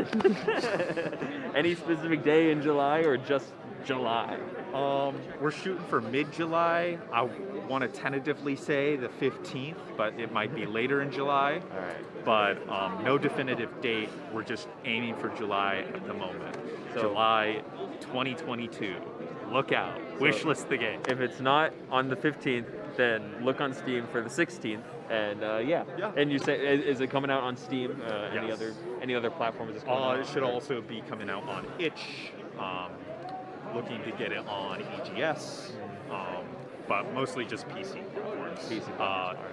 We might port it to other consoles later, but that has yet to be seen. Yeah, cool. And I guess talking specifically about the game and the design and stuff, you say it's a hybrid platformer. What do you mean by it's a hybrid platform? Well, it just takes a lot of different elements from conventions of different types of platformers. Okay. Like, if you look at a screenshot of the game itself, or you look at the game in action, you will probably look at that and say, okay, that's an obstacle-based platformer like Mario. But there's a deeper level system and deeper weapon system that makes it more in line with other games like Mega Man or Castlevania, where you can swap different weapons and creatively use the systems of the game in order to get past those more obstacle-based levels. So it's about both platforming dexterity and also how you can use the mechanics to really feel like you're in full control of the experience. I noticed a graphic of a xylophone. Is there a soundtrack, a xylophone soundtrack? So there is xylophones in the soundtrack. Okay. It's not a full xylophone soundtrack, but that xylophone there is actually your health bar. Okay. So when you get damaged, there you go. right there. you lose a little piece of the xylophone, and That's cute. I like crashing that. xylophone sound effect plays. But yeah, the xylophone, there's like a bigger narrative in the game, Sure, and each yeah. character is like tied to a specific instrument, and your character Duck is tied to a xylophone. Okay. Not a kazoo or anything like that. I don't know. When I think ducks, I guess I think like a duck call. But Yeah. Okay, I like a xylophone. Honestly, I'm looking at the character. I do think xylophone when I see that character. So Xylophone. Yeah, that's It's a really very that's wacky. nice. And I guess you say there's other characters. Are they playable or are they just story? NPCs mostly. NPCs. Okay. There is a fan favorite character, or at least a Rochester fan favorite character, Cool Duck, Sure, who is yeah. just Duck but blue and with sunglasses. With sunglasses. And I don't want to reveal too much, but he may be playable in some form in the final release. Maybe. So You will just look out have for to that. find out on July 15th, possibly later. If it's not the 15th, it's going to be the 22nd. Okay, 22nd. So, Steam, possibly itch, possibly EGS. Duck, the game, is it just? It's literally just called Duck. Well, the full title is Duck and the Land of Flightless Birds, but I typically just condense it to Duck. Sure, yeah. I'm just thinking in terms of like Googling this game might be a little weird. Googling Duck, but yeah. All right, cool. Yeah. Google Duck in the Land of Flightless Birds if you're looking for it. Nice. I like this game. It's a good one. I like this one. And then, so it's going to be on Steam. Any social medias people can follow? Yeah, my personal Twitter account, almost everything I post is related to this game or other games that I'm working on. At When Bells Toll, it's a reference to the Ernest Hemingway novel. And yeah, I just typically post stuff about the game there. If you want to follow me there. Other than that, not really. But yeah, that's Duck. Cool. That's Duck. And yeah. All right. Thank you very much for telling us about your game, Duck. Thank you and for the I interview. hope the other game goes well as well. Yes. So, good job. Thank you. All right. This is another game. This is very interesting. Let's go to the back here. Hello. What is this game? It looks amazing. So I really like it's it. a walk with Yaya. It's a grandma walking sim. Okay. It's about taking your grandma on a walk after she's had a bad fall.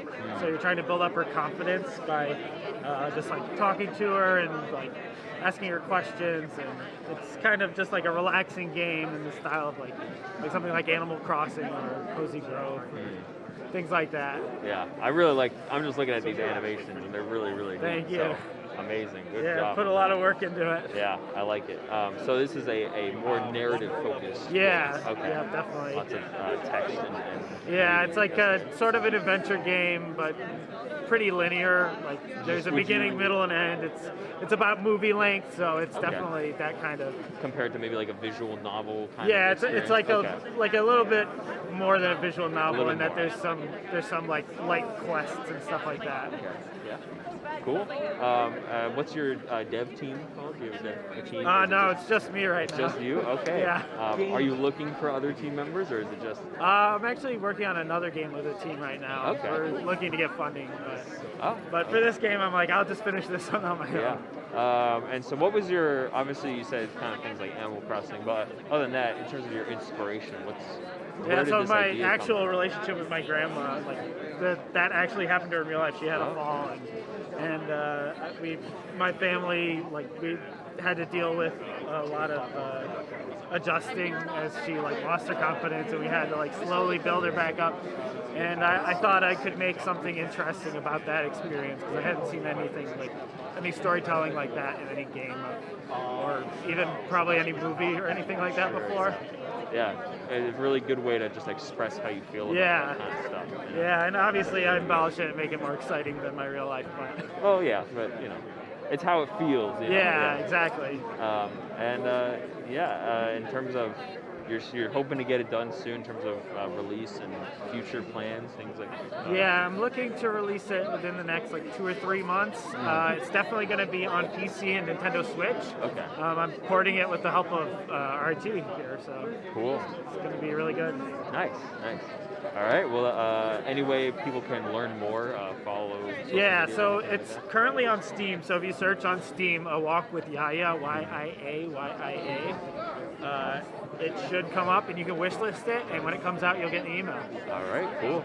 Is Yaya a fictional character, or is that your actual? Is that your actual It's a combination of my grandma and my grandpa, kind of. So. That's very interesting. That's really neat. Thanks. I like that part of this, that personal expression. That's really cool. Yeah, So- really putting it all out there. Yeah. All right. Well, thank you very much for showing us. I hope Thank it goes you. well. Have a good time. So thank you. Thanks. All right. Watch out. So that's A Walk with Yaya, made by a solo dev. And then, yeah, it's on Steam already, apparently. So, this next game, this one's a doozy. It's got a big screen here. Let's walk over here. There's a lot of developers here. So this game's called That Damn Goat, and it's, yeah, I'm allowed to say that. I'm allowed to say the G word, goat. All right. There's a lot of applications for stuff like that. What is That Damn Goat? The next revolution in gaming. Anything else you need to know? Says the non-gamer of the group. I love it. That's not true. We are slowly graduating him into a gamer category. What do you mean by that question, Nick? Throw it right back at Tell you. us about yourself. What are strengths, weaknesses? So yeah, I mean, what is That Damn Goat? What is the game about? You know? That Damn Goat is a 4-person party game based on the uncertainty of any event. So that the game itself, in this case the goat, can change who you are and what your objective is and where you are and what your skills are. All right. So whenever you think you've got it under control, the game will change it for you. Okay. So it's a 4-player party game. And what is the team like developing this game? Who is Well, developing it's being produced by Magic Spell Studios, so here locally in the Magic Center. Team side, it's a mix of faculty and students, and we've got 12 students on the project. And we've got about 8 team leads that are faculty. Okay. Cool. And in terms of like, what is your inspiration? You say it's about randomness and like chaos or whatever, but like, Yeah, it's about, the original idea came about from really, I guess, real world situations where just when we think we've got something figured out, the world changes. Yeah. So that was really the germ of the idea, but I kind of wanted to see how a game could affect a player rather than a player affecting a game. Okay, cool. And then if you had like one word that could describe this game, maybe a combination of 2 words. I love the lead. Yeah. You're leading that. Funstration. Funstration it is. That fine line between fun and frustrating. All right. That's obviously kind of a challenge to find, but Yes. I assume you're But getting it's there. a great place to be when you find it. Yeah.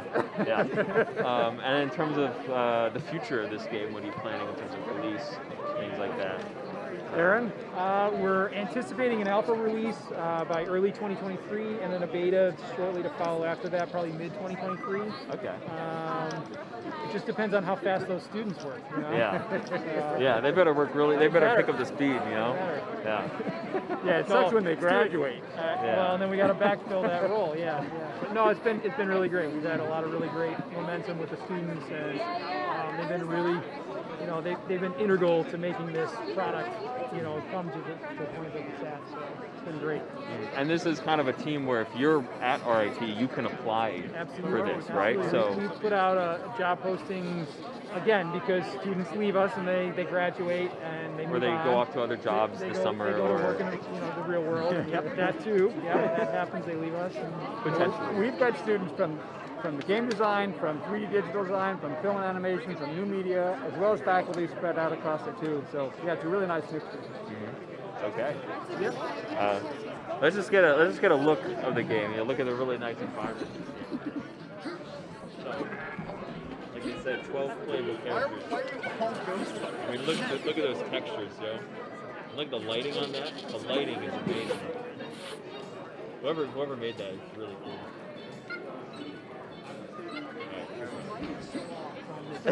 What's going on with that? Yeah, I don't know. It's weird. I really like the voice of the shark character. The voice of the shark character. When he laughs, it's really good. It sounds like Homer Simpson or one of the other professors that work here. It can be. You can have multiple of the same character. And you know, we interviewed the leads. Let's talk to the devs because they're also kind of a big part of this. Hello. Hello, Nick. Hello. How did you know my name? Oh. You didn't. You just guessed. Yeah. Oh, wait. Oh, it's because my name your tag. name tag. Right. Okay. That's there. Yeah. So, what is it like working on that damn goat? Oh well, I mean, I do like that I get to work on my sort of specialized field. That's a huge plus. What is your specialized field? Audio. Audio. So, composing, sound designing. It's really nice being able to just focus on that stuff and to implement it, and to also just have an environment where it's like as close to industry as can be for a college student. You know what I mean? Yeah. So that's nice. Just more experience and the things that I like to do. Yeah. Yeah. And Hannah, what do you? That was a lucky guess, Hannah. Wow. Yeah. What is it like working on that damn goat? Honestly, best job I've had ever since getting to college. So. All right. And what do you do? What do you work on in the team? Well, I was hired as a concept artist, but now I'm more of like a 2D generalist. So I'll do like art. I'll do like character art. I'll do like prop art, environment art. And then I used to do more of that last year, but now I do like UI as well. Yeah. So. All right. So that's what I've been up to. Yeah.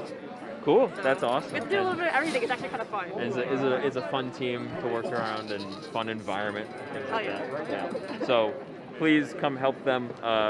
We need more people. I mean, they need more people. As if you're not part of the team. Yeah. I wonder where the level designer is. I'd like to talk to them. Where's he? Where's Nick? Kwame. Oh, let's see if Kwame can hear us. Kwame. That was a lucky How do you guess. know who I am? It was a lucky guess. All right. What is it like working on that damn goat? On that damn goat? That it's damn pretty goat. good. Yeah. Is it damn good? Well, sorry. Standing right so here. I'm one of 3 animators on the team, and so in terms of games animation, we get a singular character, and we take that character from start to finish. We set up the character rig, and then we essentially put life into it, and that's what you see in all of the gameplay. And you're a student at RIT? Yeah. You didn't just like walk in here and school just of film start? and animation, 3D animation, obviously. So. It really integrates pretty nicely because everything is run at industry standard level. We get the right equipment that we need, and there's also room to grow professionally because there's a lot more collaboration. You aren't just given tasks to do, you're given the freedom to make creative choices as well. So. And you're obviously working, you say collaboration, working with a team, working closely with others. It's a good environment to work in? Yeah. It's a wonderful environment. All right, cool. And you think the person who sits 2 seats down at the table that you sit at is really awesome and makes really good work? down on the other side. Oh. That guy's really great. Yeah. Yeah. We don't know about the other guy. We don't know much about him. Yeah. All right, well, thank you for showing us that damn goat. Yeah, thanks for asking. Yeah. All right, next game. All right, unfortunately, this game does not look like it's here. So we're gonna move on. We might come back if they come here later.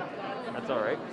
That game is called Street Jam. I don't know who it's by, but if you're interested, you can probably Google Street Jam and find out more about that.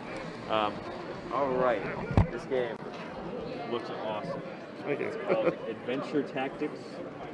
Is it Domien's Tower. Domien's Tower. All right. Tell us about the game and who are you? Sure. I'm the designer of all these board games. I'm Nick. Adventure Tactics is the one that's currently on sale. It's my love letter to games like Final Fantasy Tactics, the other old school role-playing games I grew up playing. It's my attempt to put that into a board game. Okay. So it's fully co-op. You have these boss decks that tell you what the monsters do. And you start as one of these 5 basic classes. But if you remember the job system or switching classes from those old school games, you can level up to any of these over 20 different elite classes, and that determines what the dice you roll, how far you can move, but also your deck. So you play cards through actions. So as you level up, you can mix and match different classes and get different actions throughout. And you can actually see through this campaign guide.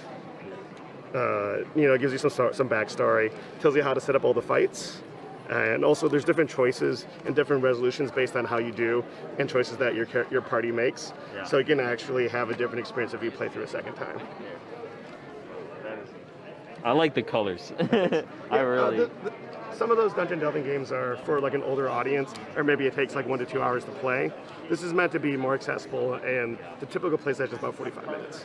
I really. It's more am bite-sized. digging these character designs. Were you the artist? Did you make these? No, Or? Okay. I provided like mood boards to the Sure, artist, yeah. but it's really important to find the right artist for the right project. Like this is a more family-friendly game. This upcoming game is a little more grimdark, right? So we have these giant minis and some like darker art. That's awesome. And so these are like 3 games you are. These 2 were my first 2 games. It's like a card battler. This one is a territory control game. Yeah. It has this Again, I like the art. giant. I'm not gonna fold out the entire thing, but it's a giant 6-fold map. Awesome. We also did a kids book and a kids RPG for the people like me who grew up playing D&D but are now parents. And so is this? So it's just you? Is there a company this or? is published through Letterman Games. This is my friend Dan. It's also local, but we had several successful Kickstarter campaigns. Raised over $600,000 in crowdfunding. So I mean, it's now available for sale. We actually sold out of the first print, so we have to reprint. I hope it's sold out. It looks awesome. People should be buying it. Where can people learn more and find out more? You can go to the Letterman Games website. Letterman Games. Okay. But also the local stores like Millennium Games and Just Games have been very supportive, and they've been stocking it too. Awesome. And so, one last question. I practiced this. Oh yeah. What is it's more accessible kind of game about similar to these tactic games. Mhm. Is it a 4-player game, multiplayer? It's anywhere from 1 to 5. So 1 to you 5. can play solo if you want to. Play solo. But you would have to manage more than 1 character. But it's up to 5 players. And your goal is to defeat the dragon, or to unseat the evil Queen Domian. Okay. So Okay. she's got the big tower. Yeah. That's the That titular makes tower, sense. right? Yeah. Well, this looks awesome. If you're into tabletop games and adventure games, definitely check this out. It's really cool. Thank you so much for showing this. Yeah, thank you. Yeah, and have a great rest of the day. You too, thank you. Where are you for sale in Rochester? Millennium Games and Just Games carry it. Say again? Millennium Games and Just Games. You're All both right, carry. Cool. Was that just a personal question? That was a personal question. Okay, yeah. That's really cool. I like that one. All right. This game also looks really, really cool. And I'm not the developer. I'm the owner of Gamers Nostalgia, and it's what we do is we host tournaments, parties, different events like that for the games that have already been developed. Okay. The developers do the heavy work for me, and I just come in and have fun with it. yeah? Yeah. I was like, this game looks really, really good, but really similar. And I'm like, oh yeah, it's the Streets of Rage game. If I was that good, I would be doing a lot of stuff right now. Yeah.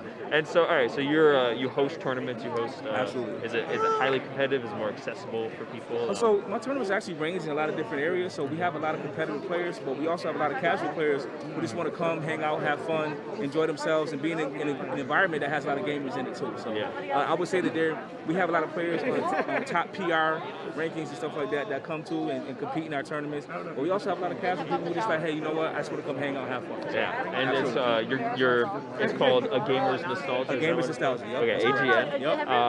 And so, is it just fighting games? Is it? We do everything. Everything. So anything that's game involved and game related. We do a lot of competitive events, but then again, we do casual events as well. So we do a lot of Mario Kart, Super Smash Bros. Is our most popular by far. And then we do a lot of Streets of Rage, Mortal Kombat, Soul Calibur, Tekken, things like that. And then we do Mario Kart. We have like a RPG night. People come in, just hang out, and play RPGs. We actually watch other events as well, like games done quick and stuff like that. Oh, We'll yeah. come and hang out and watch that as well. So there's a competitive aspect, but a super casual aspect, because I know everybody's not here to try to win a trophy or prove they're the best. Some people just enjoy playing their games and want to make sure we have something for them too all the time. That's good. I'm definitely more of I just want to have fun. So Yeah. that's great. And is it local? Where are you based? Where is it local? Is it online? So I actually coach the esports at Bryan Stratton College as well. Okay. So we're based here in Rochester at the Bryan Stratton campus on Greece, which 854 Long Pine Road in Greece. Okay. Yeah. Cool. And is it a local only thing? Do people meet up online on Discord? Our players come when we have our events and tournaments. Our players come from Buffalo, Syracuse, Toronto, Albany, Chicago, Pennsylvania. They come from all over to compete in our tournaments and just to come casually hang out as well too. So we do online events, but most of our stuff is locally here in person. It's just hard to replicate that energy. Like you can feel it right now. You know? Yeah. So it's hard to replicate that online. So we do online events, but we prefer the in-person stuff. Yeah. All right. Very, very cool. If thank you're you. into joining an organization like that, it's called A Gamer's Nostalgia. Any social media places people can find you? Yes, you learn can more? find us on Facebook, A Gamer's Nostalgia. You can find us on Twitter, A Gamer's Nostalgia. Age of Nostalgia 1 on Twitter. You can find us on Patreon. You can find us on Instagram, A Gamer's Nostalgia. And then you can also find us on Fanbase as well, A Gamer's Nostalgia. So yeah. All right. We're all Very, over. very cool. Thank you so much for talking Appreciate with you. us. Thanks so much. All right. Move your line up, Mr. Hari. Oh, yeah. Thank you. Awesome. That was very cool. If you're into that kind of stuff, you want to go play games, whether competitive or casual, go check them out. All right, what is this game? Vigorous. Are you the developer on this? Yeah. All right, Vigorous. Tell us about Vigorous. Tell us about you. What is it? So our game Vigorous is a 2D rhythm platform game. Okay. Yeah, so Vigorous is a little girl. Yeah. And the Marty is the little green frog. Okay. So our team has 16 members. I'm the producer and programmer, and we also have a story writer, a sound designer, and 3 artists. Okay. And you said it's a rhythm platforming Yeah, game? yeah. Do You, you have a- you can see the player is moving with the beats. Oh, I see. So yeah. every action is on beat, and we have the original soundtrack. Original soundtrack. Okay, Yeah. that's what I was going to ask about. Yeah. Yeah. Awesome.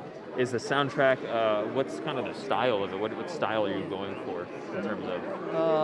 If you mean the style of the soundtrack, I may not be able to give the exact name. So Yeah. Well, it looks a little dark, but kind of cute at the same yeah, time. so it's so the art style is a dark fairy tale style. Okay.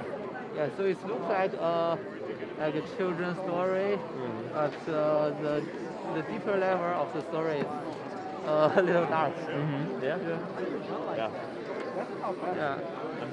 I just like the pinks and the purples, and it looks really good. Awesome. And so I see the text is very kind of story based and Yeah. So it's a linear story, linear experience. Awesome. Story.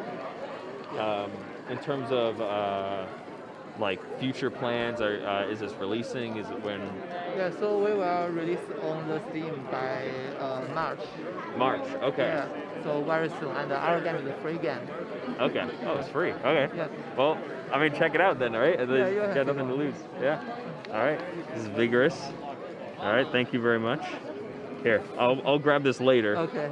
I don't want to carry it around just yet, but I'll grab it later. Okay. Thank you very much Thank for you. showing this. That's a Vigorous. We'll be on Steam in March. And it's going to be free, so like you might as well go check it out. A really nice aspect of inspiration. Here comes All right. Please tell us about what this game is and yeah, tell us about the game.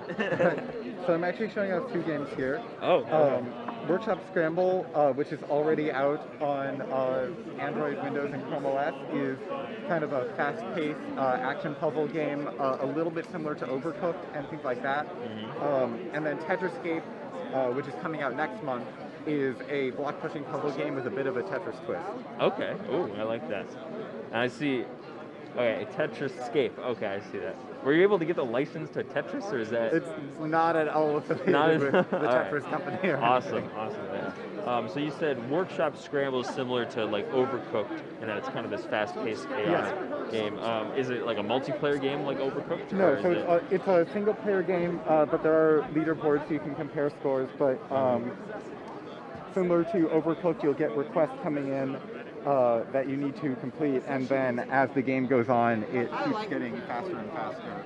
And like Overcooked, you're kind of strapped for the resources you need. So like there, it's requesting 3 gears, and I only have 2 already. I see. And then as you keep playing it, yeah. So there are a few different modes. It's all holiday themed. So the original one came out Christmas 2018, and so that's that one. And then additional modes were added for Valentine's Day and Halloween, and then there was an anniversary update in 2020 that added a COVID-19 workshop that links people to where they can donate for COVID relief. Awesome. Donation. Yeah. That's great. Yeah, Workshop Scramble is the one that's out now and completely free to play for the foreseeable future. Is that on iOS, Android? It's only on Android, Windows, and Chrome OS because iOS developer fees being what they are. Sure, yeah. And you say it's on Windows. Is that the Windows Store or Steam? Yeah, or? through the Microsoft Store. Microsoft Store, okay. So Windows Phone, Windows Tablet. You could play on desktop, but this one's much more for touch. Tetriscape runs on anything, gamepad, touchscreen, keyboard. Okay, great. Now tell us about Tetriscape. What is this Tetris twist? So it starts off like most block-pushing puzzle games. You kind of get to the goal. The Tetris twist is if you line up a row of blocks, they clear just like in Tetris. Okay. And so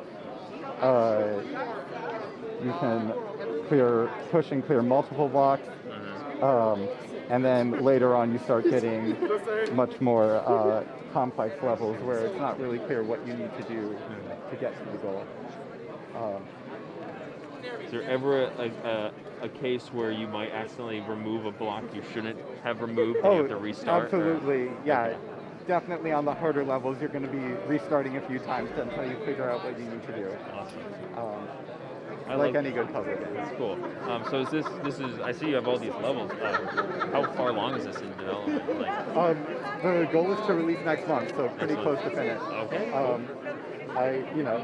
Building up a list of notes from watching people play and getting feedback here today, and then going to go home, work on that feedback, and then aiming to release at the beginning of March. All right, very cool. And so it's going to be on what platforms? This is going to release Android, Windows, Chrome OS, and there's also going to be a web version. All right, cool. And where can people learn more? Any social media links? Anything? Yep. So we're at Improd Games on Facebook, Instagram, Twitter, and we also have the Discord. This is probably the easiest game. Well, thank you very much for showing us the 2 games. Workshoppers Scramble and Tetriscape. Awesome. I like that name, Tetriscape. Yeah, thank you. Yeah. All right, thank you very much. Have a good time. All right. Here's our next game. What is this game called? Oh, Tyrantichrist. Tyrantichrist. Are you the... Yeah, we're All Horton right. Dev. All right. Here, let me give you a tour, right? Here. Yeah, cameras. Hey, what's up? I'm Chris. This is Yaz. And we made Tyrantichrist. That was for the RT Game Dev Club. They had the Halloween Game Jam. And we ended up coming best overall, which was pretty awesome. Awesome. Yaz did the art. I did the programming. Together we're Horton Dev. We're also showing off Deep if you want to have a look. It was a Christmas present for my dad, actually. He wanted a Pac-Man style game, so I was like, all right, what games can we mash together that would be fun? So it was like Crossy Road meets Minecraft, and then you see how deep you can go. You gotta collect oil. You lose oil when you hit the ground. You collect oil when you hit the oil pockets. And the high score for today, this guy came in here, got 221. That's what? Yeah, 221. I'm not even kidding. I wasn't here for that. Yeah, it was pretty crazy. He's good at this game. So if you want to play, if you're at home and you want to play these games, check out HortonDev.com. Hang on. You're answering all the questions I was going to ask. HortonDev.com, right? Everyone's playing them on web-based. It's all web-based. I rewrote the website to have all our games as WebGL builds. So you just look up HortonDev.com or HortonDev.com/games. And you've got Tyrannichrist, you've got Deep, you've got a game that we made over the summer called El Dorado. Okay. Yeah, and you've got our blogs. You can see everything Horton Dev. That's my bad. Just get a new one, right? Like, it's okay. It's just paper. Thank you. Yeah, and then if you're interested in joining the Discord, QR code is also there. Awesome. But if you go to the website, you can find our socials, Twitter, Instagram. It's all there. HortonDev.com. Yeah, All right. Horton Dev. Cool. I mean, I was going to ask questions, but you kind of just answered it all. So, Yeah. I mean, this is awesome. Here, you want to just get like some footage of Oh the yeah, game? here. 'Cause- Let me play this for you, right? Awesome. Deep. This is Deep. Alright. This guy, watch. This is your high score, right? This is your oil. When you hit the ground, you lose an oil. You hit a stone, you lose 2 oil. The screen starts moving. If you get caught by the top of the screen, you lose. And then you get gold. And at the end of every round, you get to keep like 60% of it. And then you can use that gold to buy power-ups, so it makes it easier to keep going. So keep in mind, I'm only at like 20 here. A guy earlier got 221. That's insane. He's pretty good at the game. Oh yeah, check this out too. TNT, it chain reacts and blows up adjacent tiles, so you don't have to dig through it. Is this randomly generated? All procedurally generated. We made this in Unity, so then you can use your gold to buy power-ups. You can re-roll. See, there's a good one in here. Yeah, Boomtown, that one's pretty fun. It spawns more TNT, so once we get like a little deeper, it'll start kicking in. And increasing the TNT. So like now you see there's a lot of TNT around here. That you gotta always get oil though. That's like the gold is cool, but the oil is like you need oil to keep going. And here, you know what? I'll show you Tyrannichrist as well. Look, this is the website, Horton Dev. You go here, we got all our games, our blogs, but on the website, it's like, ignore that. It's all right. You could just show the other screen if we want to. Yeah, we can show the other screen. You got this. Oh, you got this. I like this. So it's like a graphic. Yo. Yeah, exactly. Oh, you're yeah, so and close. like I was saying before, it was No. RIT Game Dev Club. They were hosting the Halloween game jam, and we won. We came best overall in it. Which I was see you have a really bowl of Halloween candy or Valentine's candy or something going on we here. figured this kind of looks like him, right? Like Oh the yeah, trail. it does. Oh And my so god. then we got red for Tyrannichrist Sure, as well. yeah. So. What were your inspirations for Tyrannichrist? I'm very interested. Okay, so we like our Flash games. I'm Sure, not sure yeah. if you ever heard of Hanger before. No. It uses a linear string, and then you swing from that. So then in Tyrannichrist, we were like, that's fun. Like let's do something a little bit more like fluid. Mm. So then the web can like fling around, and Yeah. you get like this crazy. I like these like ragdoll physics you have yeah, on the tentacles and stuff, or the Happy Wheels. legs. Yeah. We like Happy Wheels too. That's a big one. It's, Yeah. It reminds me of, it's an obscure Flash game, or I don't even know if it's really a Flash game, but it's called DD RaceNet, where you have a, if my friends are watching, they'll know what it is. It looks kind of it has kind of a similar idea, but I really like what you've done here with it, with the ragdoll kind of physics, and the art of it's really, really good. So anyways, Horton.com, right? HortonDev.com. HortonDev.com, my bad. Yep. Everything's right here. HortonDev.com.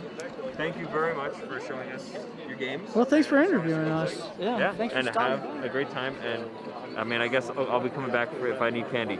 'Cause, Yeah, we got candy. We got plenty of candy, and we got stickers too. yeah, if you're here, if you're looking at the screen and you're here, and you haven't come to this table, and you want candy, and you want to play a cool game or 2 cool games. Can And you want stickers. one more thing too. Check these stickers out, right? You want to hear about hustle, right? These stickers came in square portions yesterday. We spent about 2.5 hours my God. cutting these perfectly Wow. for everybody to enjoy, right? I think it looks beautiful, like this compared to the square. So yeah, come get your sticker, right? We got 80 of them. They're going fast. Awesome. All right. Yeah, get the Tyrannichrist. Yeah. Nice. All right. Thank you very much. Have a great time. Thank you. See ya. Yeah. All right. Does it say like progress or? So you have you get unlimited lives. So if you die, you can. There's currently another interview going on, so we're gonna wait a second. It's a little challenging. But this game looks sick.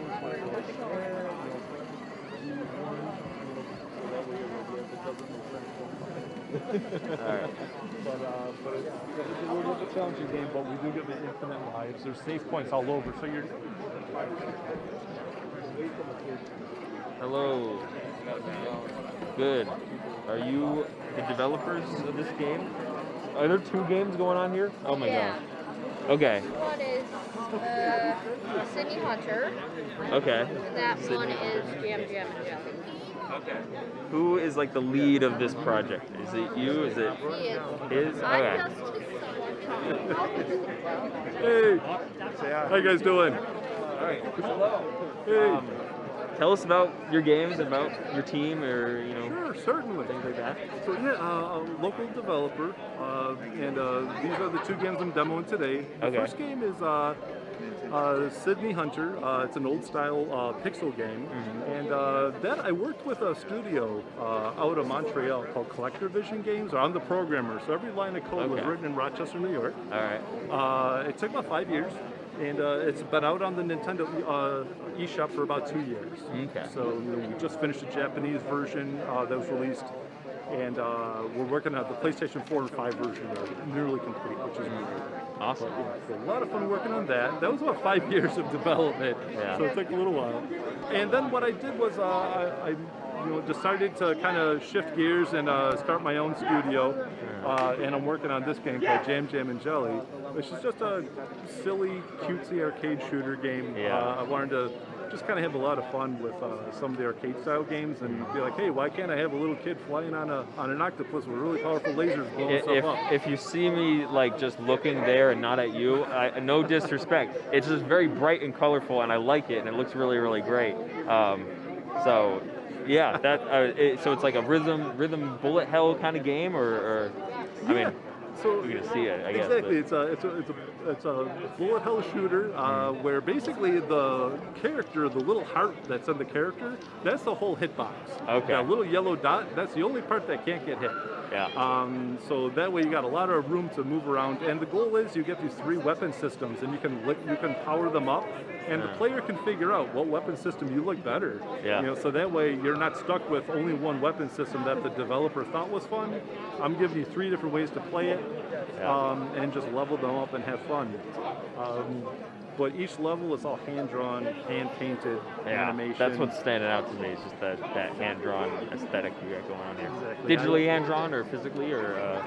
Yeah, actually a combination of both. Oh, You're right. okay. Some of them are just digital, some of them are hand-drawn and then scanned and then colorized. Awesome. I painted about 50% of the backgrounds myself while programming the game, but all the character animation is being done by, ironically, the artist for the other game, Sydney Hunter. Yeah. But the both of us just wanted to show off, here's a full hand-drawn game.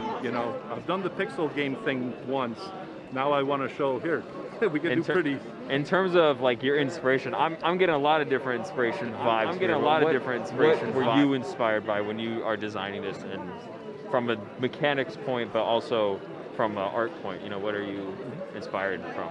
Yeah, certainly. The goal was really to just make this really, really bright, vibrant, colorful game with very fast-moving visuals. Just really try and see if I can convey a sense of speed. Yeah. Just like when she's flying over the water, and you can see the big water wake, flying behind her. Really make it feel like just things are moving quick. And, and I just wanted to see if I could make a game of this genre, but make it faster than most of the games I've ever seen in this genre. So there's no parts of the game where you're slowly moving around. It's all very fast. That's what I like. I fall asleep at some games, but this looks like a lot of fun, so this is great. And then watch, this part here is really wild. Yeah. Each level, one of the other designs, mechanics that I did on the game, about every 30 to 40 seconds, I'm totally changing things up on you. Yeah. I don't want you playing the same level for 4 minutes. Oh, so You is know? this is like procedurally kind of generated, or is it all designed a specific way? All or? designed a specific Okay. way, but the goal is that every 30 or 40 seconds, I'm changing how the level is behaving and doing things. Like right here, you're trying to avoid that big chunk of the spaceship that blew apart, and its lasers trying to corner you. But yeah, the goal is so that way some of the games in this genre, you're just doing the same thing on the same level for like 4 minutes straight. Yeah. And this is, what can I do to really make it feel like one level was 4 different levels? I was gonna say, yeah, it doesn't look like you're ever focused on one main thing, but yeah, that's really, really cool. Thank you so much for joining us. In terms of where people can learn more, find out more, are these games out already? Well, that's obviously out on Switch. But what about Jam and Jelly? What about that? Yeah, Jam Jelly is still a work in progress. Right now, probably the best place to see updates is on my Twitter. Okay. That's just Arcade Games. Okay.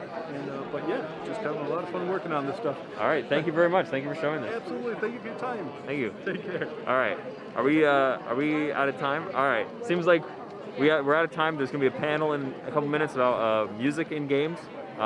So if you're into that, go watch that.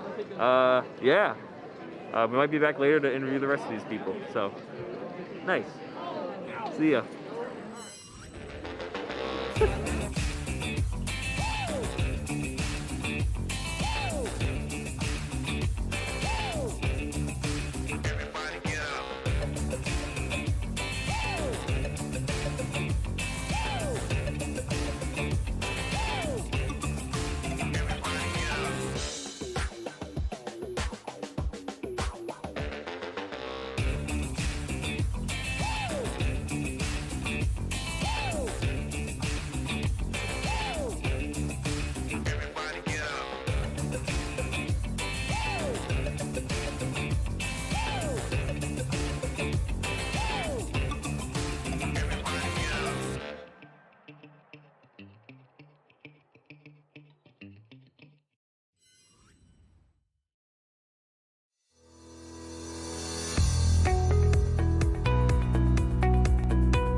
We're getting feedback. We're getting feedback. We're getting feedback. We're getting feedback.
Casting away baddies has become our main source of entertainment as we look for our way out of this mess. But until we find our way home, we might as well have some fun. Jam and Jelly.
right, hello everybody. Thank you again for coming to Rock Game Fest, our 5th annual Rock Game Fest. This is our panel portion of the event. So this is obviously happening here in the Wegmans Theater. We're also streaming this to the Rock Game Fest Twitch channel, which will be archived on YouTube if you want to watch it out or watch it later, check it out. So my name is Rob Mostyn. I am the Digital Games Hub Coordinator here at Magic, also the Director of Rock Game Dev. A partnership with Magic, Rock Game Dev, and the Irondequoit Public Library to bring you Rock Game Fest. So thank you again for coming.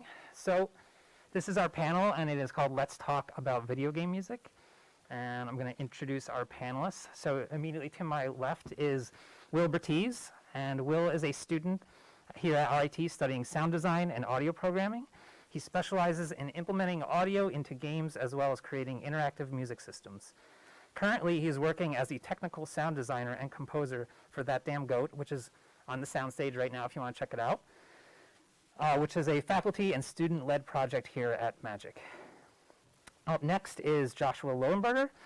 So Josh was born and raised in rural New Jersey and is the drummer for Glitch. He was raised on video games, starting with the original Nintendo.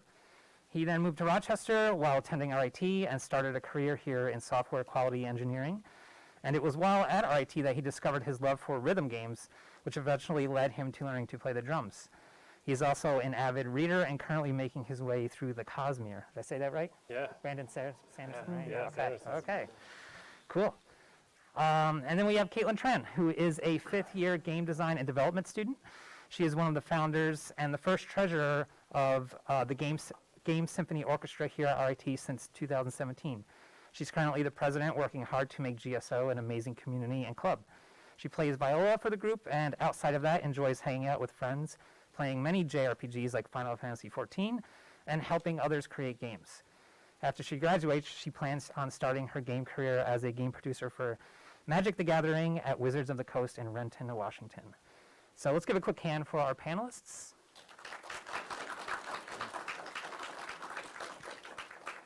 And so the way this will work is I have questions for our panelists. I have some general ones that they'll all probably answer, and then some more specific ones dealing with their specific roles in video game music. And once we work through those, we can break for some audience questions. So starting off, this question is for everybody. We can just go right down the line. Tell us what your role is in video game music. Sorry, first? Yeah, you're first. Oh, okay. So with video game music, I'm a composer, so I make music. I also implement this music into games and make the systems that play them. So if you play something like, I don't know, one of the games that I'm playing right now is Hades. So Hades has this cool system where like the music will intensify as the battle intensifies and it'll like flourish when it ends. So that's sort of like the type of systems that I'm making with games. So, for me, I would say I'm just an avid music fan. It's definitely something that I remember growing up listening to the bleeps and the bloops from my regular Nintendo and like even the times that I played in Atari. And it was just wonderful, and I get to recreate that magic live in front of people in a pretty unique and special way, and we get to put our own twist on it and just kind of, I call it nostalgia bonding, just like sharing our common love for this music from these old games and some newer ones too with audiences that come to see us, and it's just a wonderful thing. Awesome. I think with me, I'm just like musician. I think right from the start, you just play instruments. I'm also, in my state of music, I just do the administration side of like running an orchestra. Yeah. Awesome. Thank you, everybody. So the first question I have for you, Will, is tell us about the project you're working on, That Damn Goat, and the work you do on that specific game. All right, so That Damn Goat, you can play right now on the soundstage. It's a 4-person couch multiplayer game where it's sort of like a King of the Hill, capture the flag type of thing. You run around trying to hold onto a crown for the longest amount of time, and that entire time there's also a goat, that damn goat, as you might say, chasing you around and trying to cause chaos, and there are also other players trying to cause chaos there too. So it's just, chaotic fun. And on the project, again, I'm the one implementing sounds, I'm the one making music, sound effects, basically anything that has audio in that game I'm doing. And so I'm working with programmers to help like call the correct sounds at the correct times, making sure that everything's not too loud or too quiet. And I'm also working with like animators and stuff like that to make sure sounds are they sound correct for how things are designed, stuff like that. Yeah, that's my work and let them go. So I was working late last night and I could hear you out there on the keyboard, obviously creating music, but you also do, there's a programming side of it. How much have you dove into that? What kind of advice would you give around like maybe musicians who are looking to get into video game audio? Right, well, I mean, how to explain this? The programming side of it is really, when you're playing a game, I'd say it's subtle, you know, sometimes you don't notice it as much, and that's a little thing sometimes in the community. There's this idea where like sometimes you don't want the player to notice your sounds because you want them to just flow. Because if something's like too loud or sounds out of place, then that breaks the immersion. So the programming side of it, I'd say, is really there to just help bridge the gap between the gameplay and the audio, and to make sure that they work together. I brought up that example with like Hades earlier. There's also other games, you know, like Legend of Zelda, Breath of the Wild does this really well, where with the music that'll intensify in battle, or if you're outside in exploration, it'll have these cool like effects in the music, or like the composition style as well as also random, which is really cool.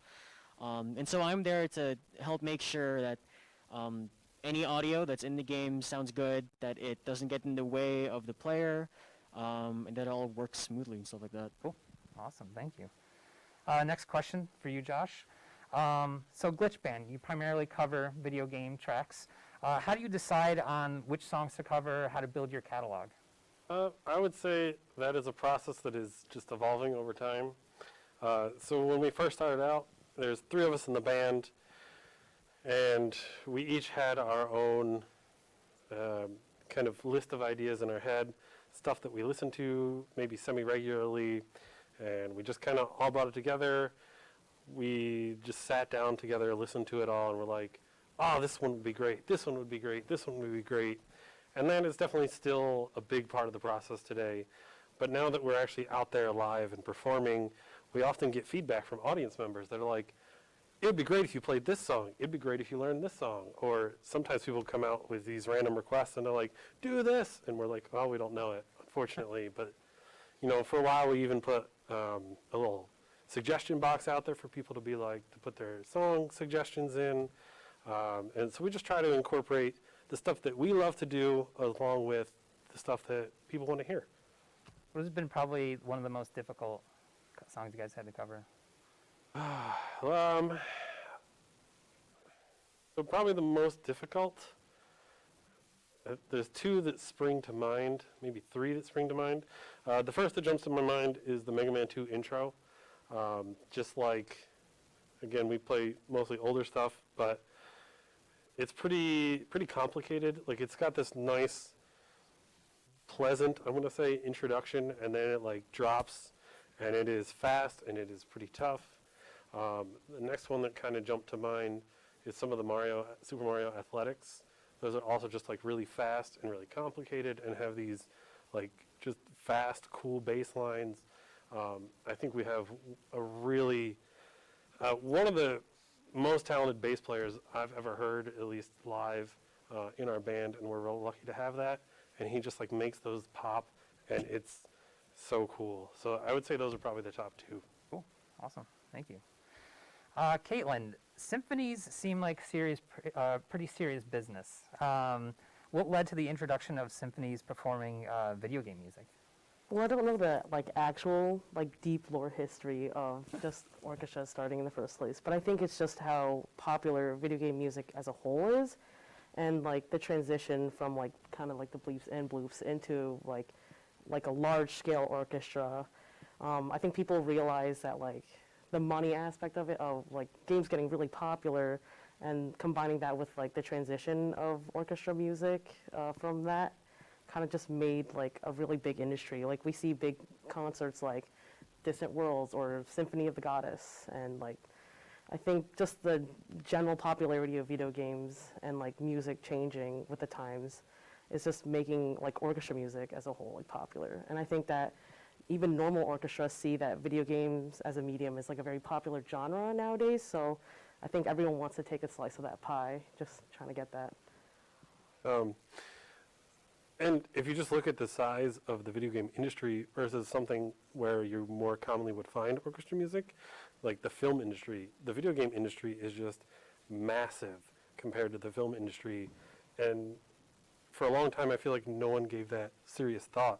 And it's only more recently that people have gone, oh, there's real creative space here. You can do amazing things orchestrally, as a single composer, as a band, to flesh out these video games and make them just amazing. And again, the industry is just so much bigger. I think it's also the community that's behind it as well. Like, there are really big like VGO communities and just like arrangements that happen, which allow us to like play things like that. Yeah. So it's more accessible to like groups that are like student-led. Right. So it becomes popular everywhere. Right, which is awesome. Do you have a favorite either performance or piece to perform? Ooh, that's a hard question. We've played so much great music. I think one that sticks out to me was I think our first year in the fall we played Dragonborn. It was like Skyrim. Yeah. But as of recently, I think one that I really like was from The Witcher 3. So we played the Slopes of Pleasure, which is the DLC that came from Witcher. Cool. Awesome, thank you for that. All right, so this question's for everybody. Walk us through your musical journey, and some of you touched on this already. Like, what steps led you to where you are now? Right, so for me, I grew up playing games. I also grew up playing piano. So when I went to college here at RIT, I knew that I wanted to work with games. So at first I started off as a programmer, and then I thought, well, I also have this experience in music. Games also need music, so why don't I just combine the two? And that's sort of what I did for a while, and then after doing it in like game jams and groups and stuff like that, I started realizing that I'm enjoying this more than actual gameplay programming. So then I thought, you know what, I'm just going to specialize in this and do it. So then I sort of just leaned more into like the composing and the implementation side of things, dabbled into sound design and stuff like that, and then yeah, sort of just ended up here. So for me, in middle school, I joined band. I played trombone. I liked it, I just liked doing this. I don't know. I kind of got bored of it. I played it for probably 10 years. About the time I made it to college, I had seen Dance Dance Revolution. A friend of mine had Parappa the Rapper that I just absolutely loved. And then I discovered this whole world. I discovered amplitude, frequency, eventually Elite Beat Agents, and then Guitar Hero hit. And I was just full blown, oh my God, this is the best thing ever. I fell in love with Harmonix, the band, the company that created the original Guitar Hero. And then when Rock Band came out, I was like, well, I love Guitar Hero, I'm gonna love this.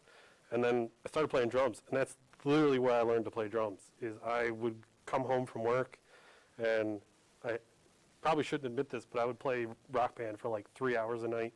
And I was literally I went from barely being able to hold my drumsticks to playing through songs on Expert, and I just kept with it. And then one day I was like, I could play real drums, right? So I bought a kit, and I would sit in front of YouTube, watch the chart go by, and play it on real drums. And then eventually I made the jump, and I went out to open mics, started playing, then I joined some bands, and that's how I got to where I am today. For me, it was kind of the same as you. I started playing viola when I was in 4th grade, and then just kept playing. But I think it started for music and for music and games to mix. I think in middle school, I actually found an orchestral Distant World version of To Xanarkin from Final Fantasy X, and that really hit the passion of really liking orchestral video game music, which is my personal favorite genre. And it kind of also made me fall in love with JRPGs and RPGs in general, and just listening to it as a pastime, along with playing, as we all are gamers, playing lots of different kind of games. And then in college, I wanted to still continue pursuing viola, tried the RIT Symphonic Orchestra. I was like, it's not really for me, but I found at the club fair a close friend of mine who was, he was just running GSO, and I was like, oh, I see some like Fire Emblem music that was on the piano. Maybe I should try this. And now I just run GSO. Yeah. Awesome. Cool. Thanks, everybody. Next question would be for Will. So how has implementing audio for games impacted the way you approach audio? Well, now I think about a lot of systems now. I don't know. Whenever I play a game, I sort of just like always keep my ear open to it. So I'm always listening for like, oh, when combat starts, what's changing? You know, is there stuff being added? Is there stuff being removed? I'm always just like listening to different like states of the game and what changes here and there. You know, in some ways it's really helped me sort of like listen to it and like gain an appreciation. And on some hands, sometimes if I hear something wrong, I'm just like, oh, I'm hearing something wrong. Oh.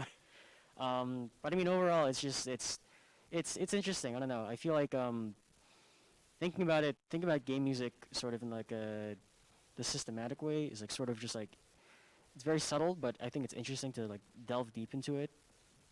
Cool. Do you find it difficult to enjoy playing games now since you're listening to audio so much, or maybe critically?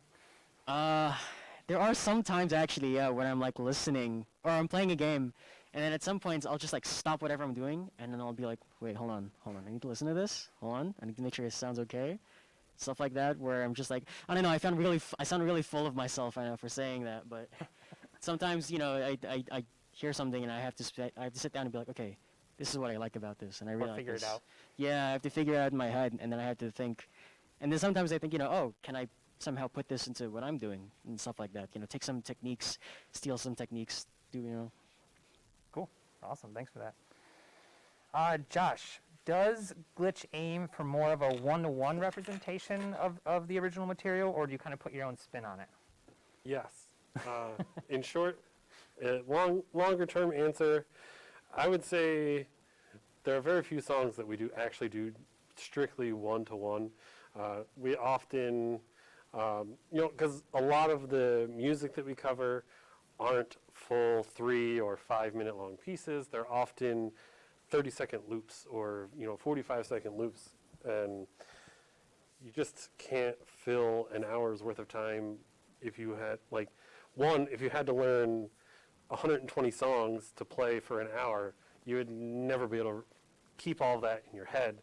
2, just no one wants to hear 30 seconds of music and then you stop, right, and go on to the next thing. So we often loop through a piece a few times and expand, improvise. A lot of times in our early days, I kind of compared ourselves to like a jam band because we would start with an original piece and then like literally freeform improv through it, and we would just build this chemistry on stage and learn to communicate with each other to come back.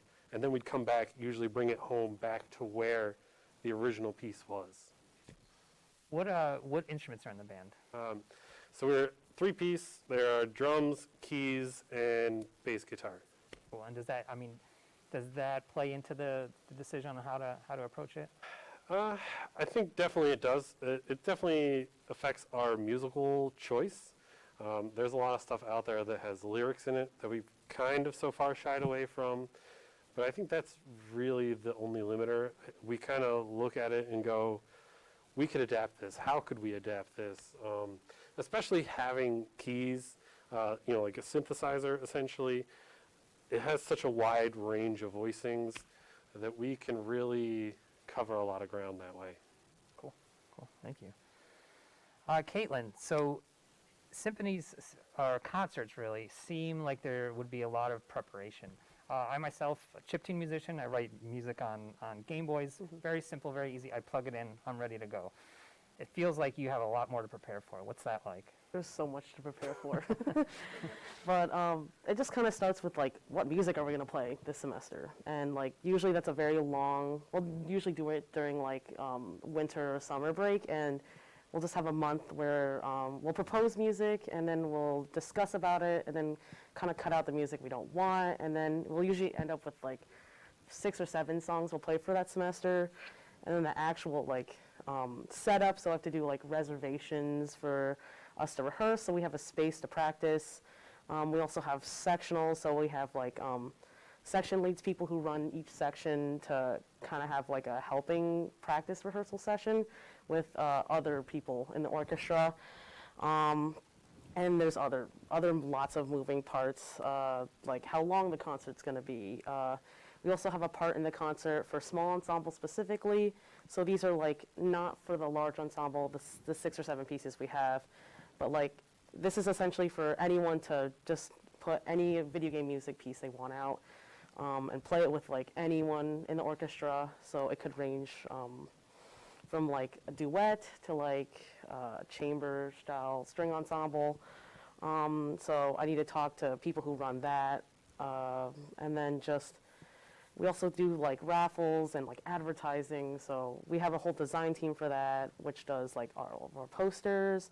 And then we also have like merch that is included into our concert and just for the orchestra that runs by our like PR officer. So there's lots of like administration side of like marketing, organization for rehearsals, and just kind of like how do we talk with tech crew with the mics that we need versus like the music side of prep, which is like more internal with our orchestra of just like, can we make this the best thing we have for the concert sound the best? So It there's sounds both. like, oh, go ahead. No, it's. It sounds like not only do you have to be a musician, but also like a project manager. Yeah, I think that's if I'm not called president, then it's definitely project manager. So I checked out a few songs on, I think it was on YouTube, and I noticed you incorporated visuals with them. And I've seen other, I think RPO, when they did it, they had the same thing. Is that a pretty common thing, incorporating visuals to performances? Yeah, I think it's a pretty common thing. Like I'll see other orchestras. I think that's how we started in the first place, was that me and the past conductor were like, oh, large orchestras have lots of visuals in the back, so why don't we have that too? So we kind of looked into like matching the music that we perform, timing it with videos that we create. So I think we started that in 2019 in the fall. So we've been continuously doing that and just working with like our PR team to have enough videos for the pieces that we have, which include large and small ensemble. Cool, thank you. All right, and then the last question I have, one's for the whole panel. What games are you guys playing right now? Talk about the games you like. I mentioned Hades a while back. Love that one. Not as recently, but Devil May Cry 5 I was also playing. Love the music from that one as well. Let's see, what else am I playing now? Pokemon Legends Arceus. I have not played a Pokemon game in so long, and playing this one was like a breath of fresh air. Oh my god, I might have a problem. So for me, as I've gotten older, my tastes have strayed towards the rogue-like or roguelite experiences. So I've played, I don't want to know how many hours of like Slay the Spire I've played, stuff like Spelunky, and I just bought a game called Nova Drift.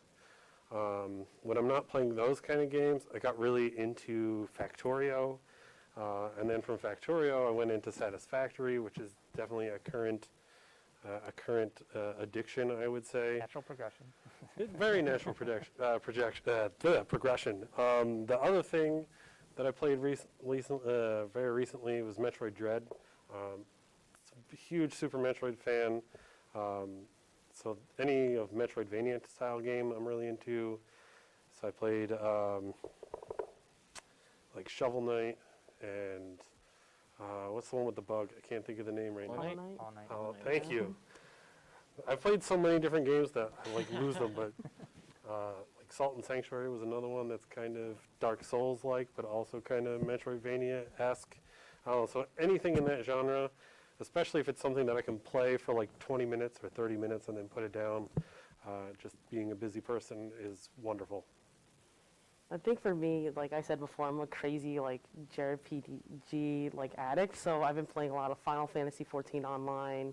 I finished Nier Replicant a while ago, but something that's usually not out of my normal range of playing. I'm playing Sifu, which came out last week. If anyone likes like Dark Souls kind of like games, it's like a roguelike fighting game. It makes me so mad, but it makes me want to play more. But I've been playing games like that. What you said, Pokemon Odyssey, is such an addicting game. It's so good. I've been also trying games that are just out of my comfort zone, and I've recently grabbed yesterday Miitopia, which is really weird, but I'm excited to play that. Cool. Awesome. Well, that's all the questions I had. Now's our opportunity for you guys to ask questions. So I'm actually going to steal Will's microphone. Does anybody have any questions for the panel? I'll just run up to you with the mic. Yeah.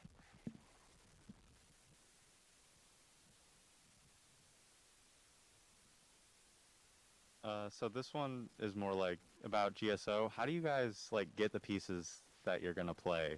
Is it like, are you listening to things and then writing your own symphony pieces, or finding things already transcribed for the symphony setting? For us, essentially, we have like a big library of stuff, and most of it is donated. So we actually got donations from Symphony of the Goddess, so we have a lot of Zelda pieces, but also someone or a YouTube channel that really helps us a lot is VGO Score. So we get a lot of our like different variety pieces from them. We've been recently making like in-house transcriptions and arrangements. So.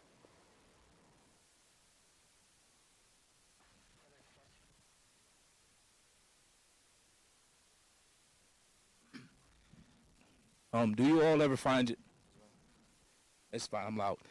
Do you all ever find yourself needing a break? Like, okay, I've been grinding so hard, and when you do take a break, do you switch genres, or how do you kind of stop and reset so you can be refreshed and get back at it again? I mean, I definitely, with composing, definitely get some burnout at times. And like you said, you know, it's nice to just step away from a sec. Different genres definitely also help. Sometimes, you know, instead of making it, it's nice to just sit back and just listen to it, you know, sort of remind myself, like, yeah, this is what I want to do, things like that, you know. Also, sort of just, like, not thinking about it too intensely, you know.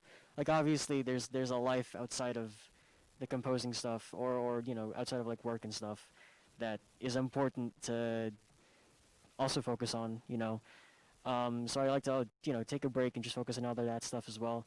Also just playing games. If I'm burnt out, I just, you know, want to play games. I don't want to head empty, press buttons, like. Yeah. So for Glitch, I would say I don't think we've ever really experienced a sense of burnout, and I think a lot of that is just due to the fact that the like genre availability of video game music just like runs the entire spectrum of musical genre. You can find like spooky stuff, Western kind of stuff, rock stuff, country stuff. You could find some classical stuff, some orchestral stuff. There's just so many different kinds and so many different games that employ that music that you might work on one song for a while and you get a little frustrated with it, so you move to something else, and it's just, there's just always something different and something new. So you're doing kind of the same thing, but it's just like you can change your aural soundscape so easily that way. And, you know, as they say, variety is the spice of life, so that's kind of the spice that we use. Not to say that we haven't gone down single game rabbit holes or single genre rabbit holes, but generally we just do a range, and that's how we deal with that. I think for grind, at least for GSO, kind of applies in the same, like, we have a variety of music, so I don't think as a group we ever run into, like, strong burnout. But for me personally, I think what you said before, like, just taking a step back and then just not thinking, turning off the head, and then playing games is a great way just to escape from all that stress and thought. But I think also, like, hanging out with people that you care about also can really help that as well. And that's usually how I handle it, especially with running GSO essentially every day of the week. Just need to recharge. I mean, Yeah. you can't keep working. It's not sustainable to just chug on forever, so. And I think for me an advantage is like when I play games, it's also like doubles as research. It's like, how do I find new music? I just play games that I love. Sometimes, you know, the best ideas I feel just come when you're like not even thinking about it, and then it just like happens and you're like, oh the wait, time. oh, now that my brain is cleared, you know, I'm doing this thing, I'm like, ooh, this is a new idea, that's cool. I know one of the things I'll do too is if I'm working on like a composition, like let's say it's a really fast chiptune song, if I'm tired of it, I'll go listen to something completely opposite, like super slow sludge metal or something, just to like refresh the ears, and that usually helps me. Other questions?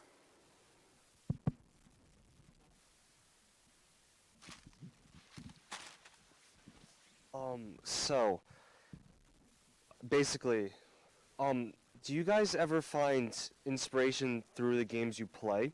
And do you guys also find yourselves, when listening to the music you create, sort of recognizing, oh wait, this tune, this melody is a bit similar to X game soundtrack that I played? For me, absolutely, yes. I listen to things and I'm like, oh, this is something I can use or steal or take a technique from. A lot of times when I'm listening to like two different pieces of music, you know, maybe they'll have a certain technique or something that I'm like, oh, they did the same thing, like X did the same thing as Y thing or whatever. Or again with implementation, you know, it's like, oh, they're doing that sort of same system, the same sort of like layering or things like that. So I definitely like it's a whole like, for me at least, it's a whole like cross-pollination, I guess, of all the different things that I'm listening to and playing to, stuff like that. So it's a lot of sources from it. I would agree. I think there's definitely, you notice similarities, similar patterns, similar chord progressions, similar voicings, even lyrically similar content. And just for me personally, I'm that guy that like knows the lyrics to so many songs from my childhood that I'll hear two notes that are like the same two notes from a song from my childhood, and my brain just starts singing the words, and it's probably really annoying to everybody around me, but at the same time, I'm kind of Shazam, so I think it balances out. I don't have much to say about that one, so. Cool. Other questions? Hello. This is more of a question for you in particular because you talked about it, but you were talking about dynamic music and being able to have where different points in a game the audio would change. How are you able to determine when it should change, and how do you effectively transition? Well, that's a lot of it is design. You know, it depends on how the game works itself. You know, how, like for example, like a strategy game like Fire Emblem, that's gonna have a much different system than a game like Sifu or something, or Nier. You know, because the genres are different. So that's definitely a discussion you want to have with your designers. But you know, once you do find that sort of like the sort of idea and system, I'd say that it really boils down to recognizing different game states, you know, like having a state for combat or having a state for exploration. And then if you're in combat, you know, is the combat that you're in like a boss fight, or are you low on health, stuff like that. So when I'm making systems like that, you know, I always separate things into stuff like that. And, you know, when I compose, I also sort of think like that. So when intensity goes up, you know, it's sometimes you can sort of like have that intensity reflected through adding layers, adding more like, how do I explain this? Like, I guess harsh sounding things, like maybe you want to add like a distortion guitar or a heavy metal sound to make things like sort of drive home that like, yeah, this is an intense moment. Or maybe you want to have like drums and stuff pick up, things like that. So when it depends. Yeah, like it depends on the type of game that you want to make. But once you do find that out, it's about slicing things up, I'd say, and then from those slices, determining how you want things to change in intensity. And of course, there's also like a bunch of technical stuff as well. I'm not getting into that because if I do, I'm gonna end up speaking forever. But yeah, a lot of it is design, and then once you get design hammered on, the technical is easier, in my experience at least. You don't want to talk 10 minutes about Wise or anything? About what? Wise? Oh my god, Wise. I'm No. kidding, I'm No. kidding.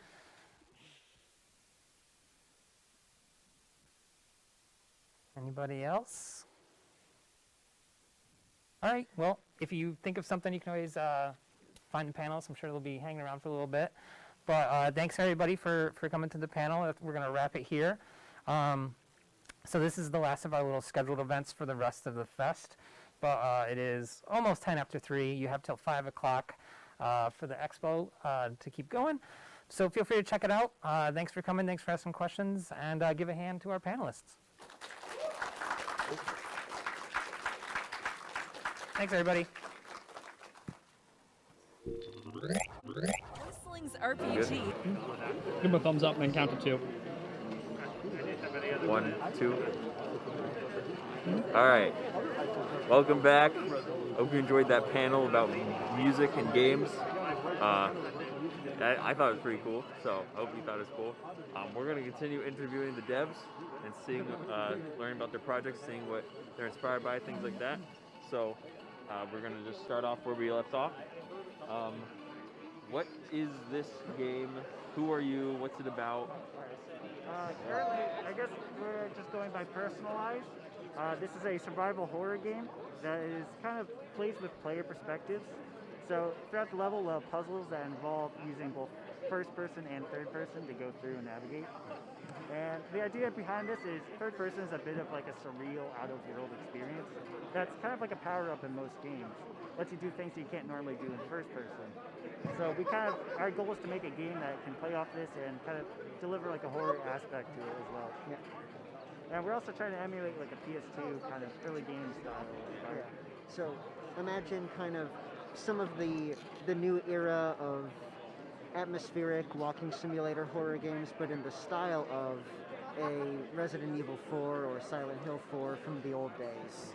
So kind of taking like the older, more polygonal style, Yeah. but using today's technology to make a more horrific experience and things like that. Okay, I like Because that. that polygonal art style leaves a lot to the imagination and lets you scare.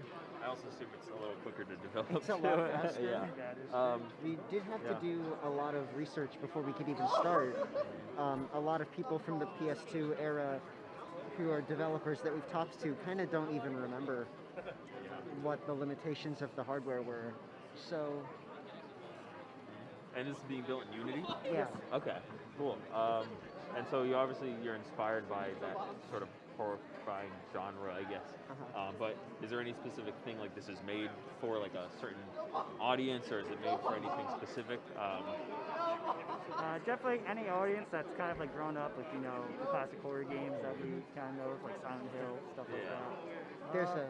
We're actually we're aiming at more of a mature audience because we want to, have horror aspects that can, or deliver, people can take it.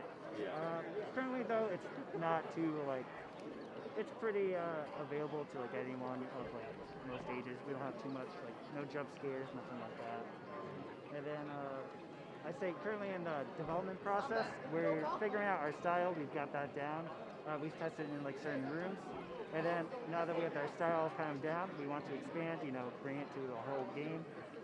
And then once that's done, we'll start adding in effects, horror, playtesting, and just kind of getting everything ready for a build, and then eventually a demo, which we plan to release on both Itch and maybe even a PS1 demo disc. Yeah, that's what I was thinking of, like a demo disc kind of thing. There's a big wave of games inspired by the haunted PS1 aesthetic. So we can sell the haunted PS2 era. Okay. And I'm assuming that's what when you say it's personalized, that's like the game's name. Yes. It means like your copy of the game is personalized to your psycho or psyche or whatever, something like that. Your personal perspective changes in the game. Cool. Other systems in the game that change like the level or the design of the game, that change things based on how you play and stuff like that, or He's currently using the third-person ability to see some hidden codes. Eventually, you'll need to use third-person in combat to look at enemies that you can't look at safely with your real eyes. You'll need to use the mysterious vision. I see what you're saying. So I like this idea, like you're taking what is normally just a third-person camera, but you're making that like the power of what like an ability you can use. That's cool. I like that contextualization. In terms of the future, like, are you planning? When are you planning to release? What's your plans? We're just building out our demo here, right? And so then we're going to put it on itch, or we're going to submit it to the Haunted PS1 demo disc for this year. And we're kind of just waiting to see what people think about it, because, you know, people are like, I don't really like this. It's like, well, we won't make a full game of it then. But if people are like, yeah, I really like this is really awesome, then it's like, okay, we'll make more of it for people. Gather some feedback and improve based on what you hear and stuff like that. That's great. Any way people can learn more about this? Any social media links? Yeah, follow us on Twitter, eyes__game. We also have an email list, but I don't think we have any way to easily get that to people. But yeah, follow us on Twitter, eyes__game. Cool. All right. Thank you very much for talking with us. Thank you. All right. So that was personalized, and now excuse me. Hi. All right. Hi. What is this game, and who are you? And tell us about what you're working on. So there's two things going on right here. Yeah. First of all is the game QB and Test, which is a sequel to the game I presented last year at the Game Jam. The difference with this one, kind of the same thing, a lot more different gameplay elements, as you can play with two different characters instead of one, like the first game. And then the second thing here is called The Great Umi, which is a Metroidvania that I'm currently working on. Started out as a Game Jam project, but I bit off a lot more than I could chew, so I'm currently finishing it up. Oh, cool. Yeah. Awesome. Is it just you solo, or is it? It is a team? just me. Yeah. Okay. Are you looking for team members, or? Not currently actively looking. I mean, a lot of the stuff I can handle on my own, like the pixel art, the music, all the coding, you know, obviously is done by me. And the writing for the game, I don't mind that. So, Cool. I mean, I don't really need a team at the Sure, moment. yeah, you're kind of wearing all the hats and doing everything. That's cool. No, that's great. So they're two different games right now. Two different games, yeah. Okay. In terms of, you're saying you're finishing this one up. Is this one already out, or? This one's already out. Okay. Where could people maybe find it? So you can find it on itch.io/pepperfaced. Okay. Or if you go to pepper.cc, the extras part of that website, you can find all the games that I've made. Okay. Even great. a demo for this game. Cool. I think is out. Awesome. And what's like the inspirations for these games? Like what's their design? What's their kind of inspiration? So for QB, I mean for the Game Fest last year, it was a 24-hour game, or 48-hour Game Jam project. Yeah. And so I just stuck to what I knew, which was, 2D puzzle games. The movement was simple. The execution was very simple. So I just stuck with that for the second game. Yeah. Because, building on it wouldn't be that difficult. For The Great Umi, I had recently played through Hollow Knight. Yeah. And I really, really enjoyed that game. It's kind of addicted to it. So with another Game Jam coming up, which is the C Jam, I figured that I might as well try my hand at making a Metroidvania, which I had never done before. And I didn't realize how difficult it would be. It was a month-long Game Jam, and I'm like, I made a game in 2 days. I can make a bigger game in a month. Yeah. But this is taking some time. But that was the inspiration behind it. Yeah. So in terms of your plans for this, when you're finishing up, is there? Are you planning to release soon, or what's? I plan to release it on itch.io. It may be a few months before it's finished. I said I'm finishing it up, but I'm more like halfway through it. Sure, yeah. So it would be on the same website. That's Okay. why I would Cool. So that's pepper.cc. Go to the extras page, and it has all the. That's right, has all yeah. the stuff. All right. Well, very cool. Is there any places other than pepper.cc, social media, anything people can learn more? You can find me at Pepperfaced on any social media. All right. Really, all my social links are on the website pepper.cc, so you can find me everywhere. Sure. There. All right. That's pepper.cc. All right. Thank you very much. Have a good time. Thank you. Cannot do that in this statement. All right. This is Space Cat 9 by. Hello. Hi. You want to talk to us about Space Cat 9, your game? Absolutely. All right, here, let's just go behind real quick. If that's all right. Seconds, stun all enemies in a large area. All right. So this is Space Cat 9, and what's your dev team called? What's the game about? Tell us about the game. Absolutely. So, I'm one half of Possum House Games. Okay. That is the other half. Okay. You guys will speak to him in a moment. But Space Cat 9 is run by a four-person team, the composer, the director who couldn't make it today, Rohit Castro, and myself, the programmer, and the artist. All right. Space Cat 9 is an action platformer roguelike in which you play as the heroic cats battling 9 maniacal and mechanical mice. Okay. It's a mouthful. Yeah. They're on the way to the moon to drill up all of its cheese because it is made of cheese. Of course, everyone knows that. Moon is made of cheese. Yes, yes. It's an action platformer roguelike, so the 4 branches that lead to 4 bosses that have keys to the control room are procedurally generated. All right. It's going to take a bit more than your 9 lives to get familiar with everything and kind of get the lay of the land, but you do only have 9 lives to take it all down. Awesome. I like how you've turned that trope or that thing of a cat has 9 lives into like that roguelike mechanic where, in roguelikes, you die and restart and you constantly are going through this like loop, but you've turned that into a real thing. That's awesome. Any what are your inspirations when you're designing this? Like, what were you inspired by? What was the team inspired by? The team was inspired by the love of cats and All right. their agility and kind of getting around that. So we really want to try to convey that in the game, and so we fell towards the platformer mechanic because it leads towards rapid movement and a lot of quick thinking and agility. And when you're developing this, did you just start, let's all focus on movement, make it feel as good as possible, and then kind of branch out from there, or are you still figuring out the movement? How's that going in development? Yeah, unfortunately we did not think of movement first. Sure, yeah. We did have some basic iteration of it. It was really just blocks, colored blocks at first, as most games are. Eventually we got further in the game, we got more features in it, and then we actually stopped to focus heavily on the movement. One of the common things to look out for platformers is making it feel nice, which is heavily reliant on the ability to move. So we spent a lot of time iterating on that and trying to get that as tight feeling as we could. Awesome. So how far along is the game? I can already hear there's some music playing, and I've seen the game in action. So is it close to being done? What are your plans? It is close to being done. The game is currently in open beta, available on itch.io right now. We hope to get it completed, and we've added one more feature and get more content in the game to kind of vary up the procedural generation portion of it. But it is more or less fully available on itch.io. All right, and are you looking for feedback if anyone at home is like, oh, I'll play that? Do you want people to play it and give you feedback? Absolutely. We're always happy to take feedback, specifically around keyboard controls. That is one of the areas where we do not focus too much on. Sure, yeah. It is more controller focused. And so, based on that, are you releasing on PC? Or are you trying to get on Switch? What platforms are you thinking of releasing? We are targeting PC first. We plan to go to Steam first, and if that goes well, we hopefully go down the line, go to Switch.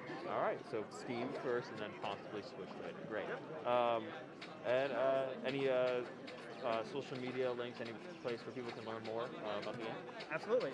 All of our games are available on PossumHouseGames.com, PossumHGames at Twitter, Possum House Games on Instagram, and we have a Discord server. Awesome. All right, well, thank you for talking about Start Your Game, and have a good time. You too. All right, so that's Space Cat 9 by Possum House Games. And then this is the other game by Possum House Games. I believe this is... Hi. Let's just go around here real quick. You can see myself up there. It's kind of crazy. Here. So what is this game, and who are you, and tell us about what you're working on. Sure thing. I'm actually going to snag my partner for this really quick. Oh, sure. We were just talking with him. Oh, okay, good. So you already did him. Sweet. Yeah. I'm the other half of Possum House Games. And over here we have Shot in the Dark and Tank Pig. So I'll start with Shot in the Dark, which is our kind of flagship title.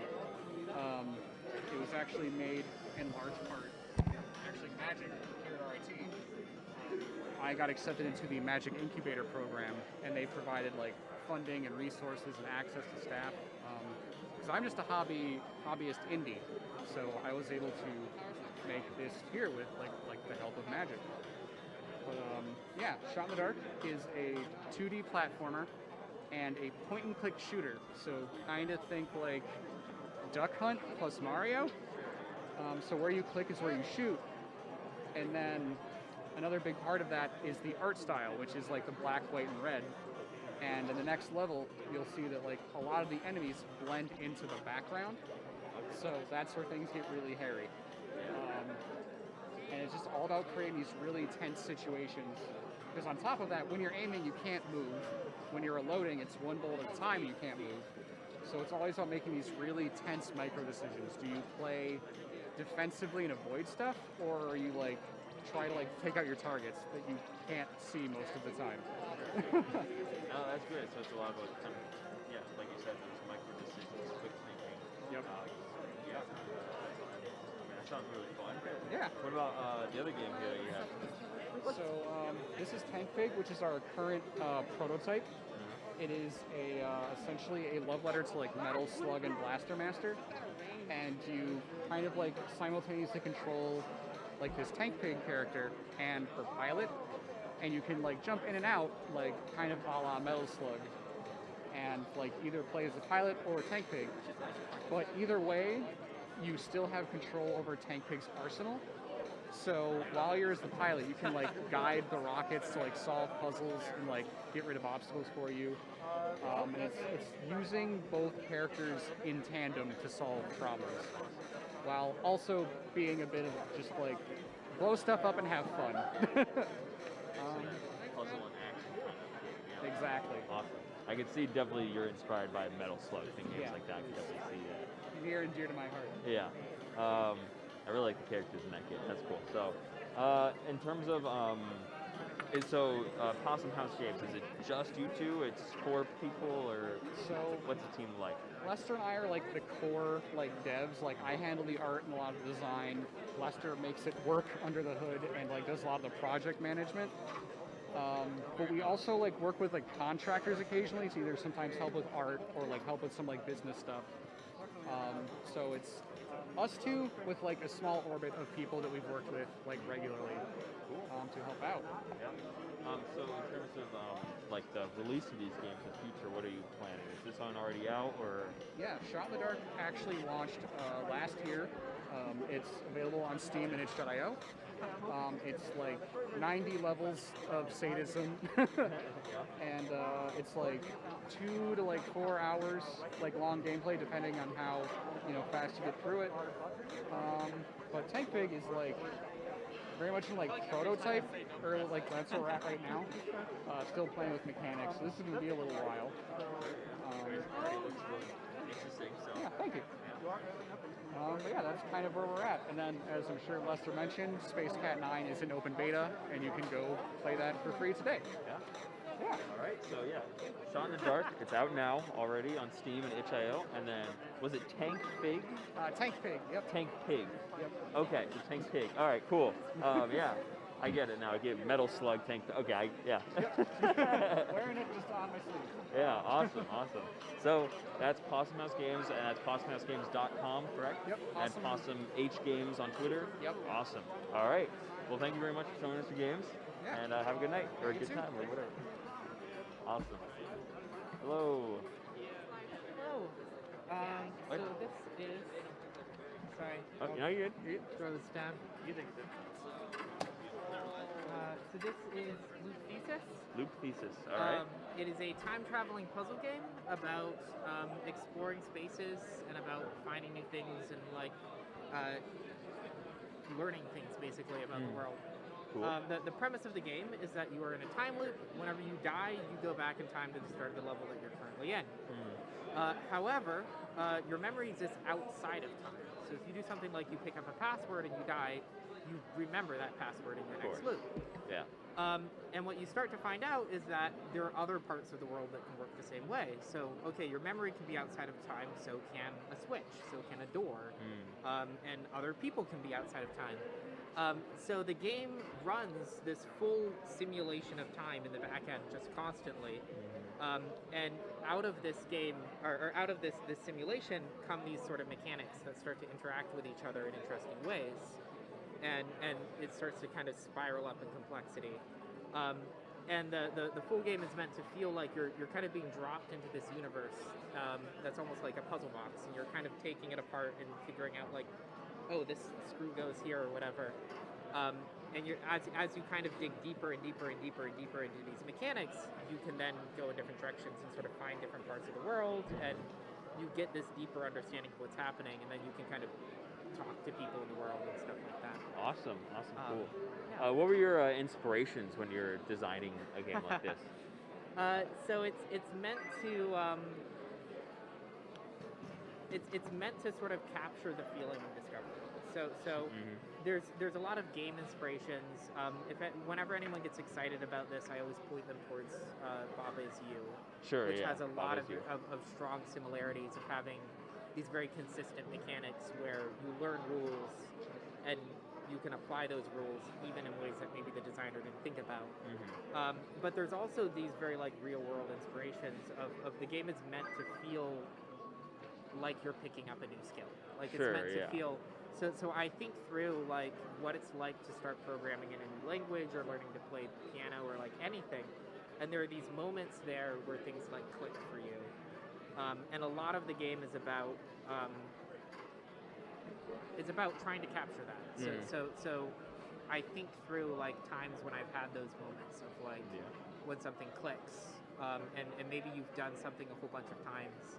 And suddenly you realize like why that's required or why it's not required or something, and that has really informed everything about how the game's narrative is structured, how the game mechanically is structured. So I take a lot of inspiration from games like Bob Is You. I look back at obviously stuff like Braid. When you mentioned like exploration, I immediately thought of like Zelda. Like Zelda. It's the same. A lot of this tile set is pulling from. I love. I'm not doing it as well. I'm still working on a lot of the pixel art, but I love the way that the early Oracle games, Oracle of Seasons, Oracle of Ages, have some of, in my opinion, some of the best pixel art on like the early Game Boys. And what I love about them is that like they're so precise and like you know exactly what you can interact with and you know what you can't interact with, and they do all these subtle things. And this again sort of feeds into this feeling of like I want you to feel like you're taking apart this puzzle box. So it's the same idea of like I want you to, once you understand the mechanics, you should be able to look at a puzzle and you should be able to solve it before you take a step. Like it should just reveal everything about itself to you. So it's definitely taking inspiration from those feelings of like very subtle things, like anything that you can interact with needs to have like solid black borders, like everything. There's like a lot of that distinguishing subconscious of just you immediately recognize it. You might not even really be thinking about it, but you immediately recognize it. But it's meant to. It's meant to be that like you should be able to look at that and know, okay, here are the things that are going to interact if I walk up and press a D button. And these are things that are parts of the background. But yeah, there's definitely an inspiration in that, and also kind of in a very subtle way, an inspiration from those old Zelda games, and like that feeling of. With Oracle of Seasons and stuff, there comes these moments when the worlds open up and you can kind of actually just like wander around them a whole lot.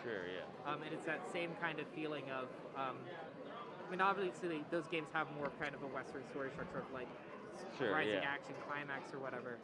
But they have those moments of just that you're kind of existing in this space that I think are really kind of pleasant and nice that I want to try to capture. Cool. In terms of the team, in terms of who's working on this, is it just you? It's just me. Okay. Yeah, so it's been a process. I originally prototyped it out as a multiplayer game, actually, and I do still plan. Once all the single player stuff is done, I do still plan to come back and add multiplayer to it. But I basically prototyped out some of the multiplayer stuff because I wasn't sure it would be possible to build.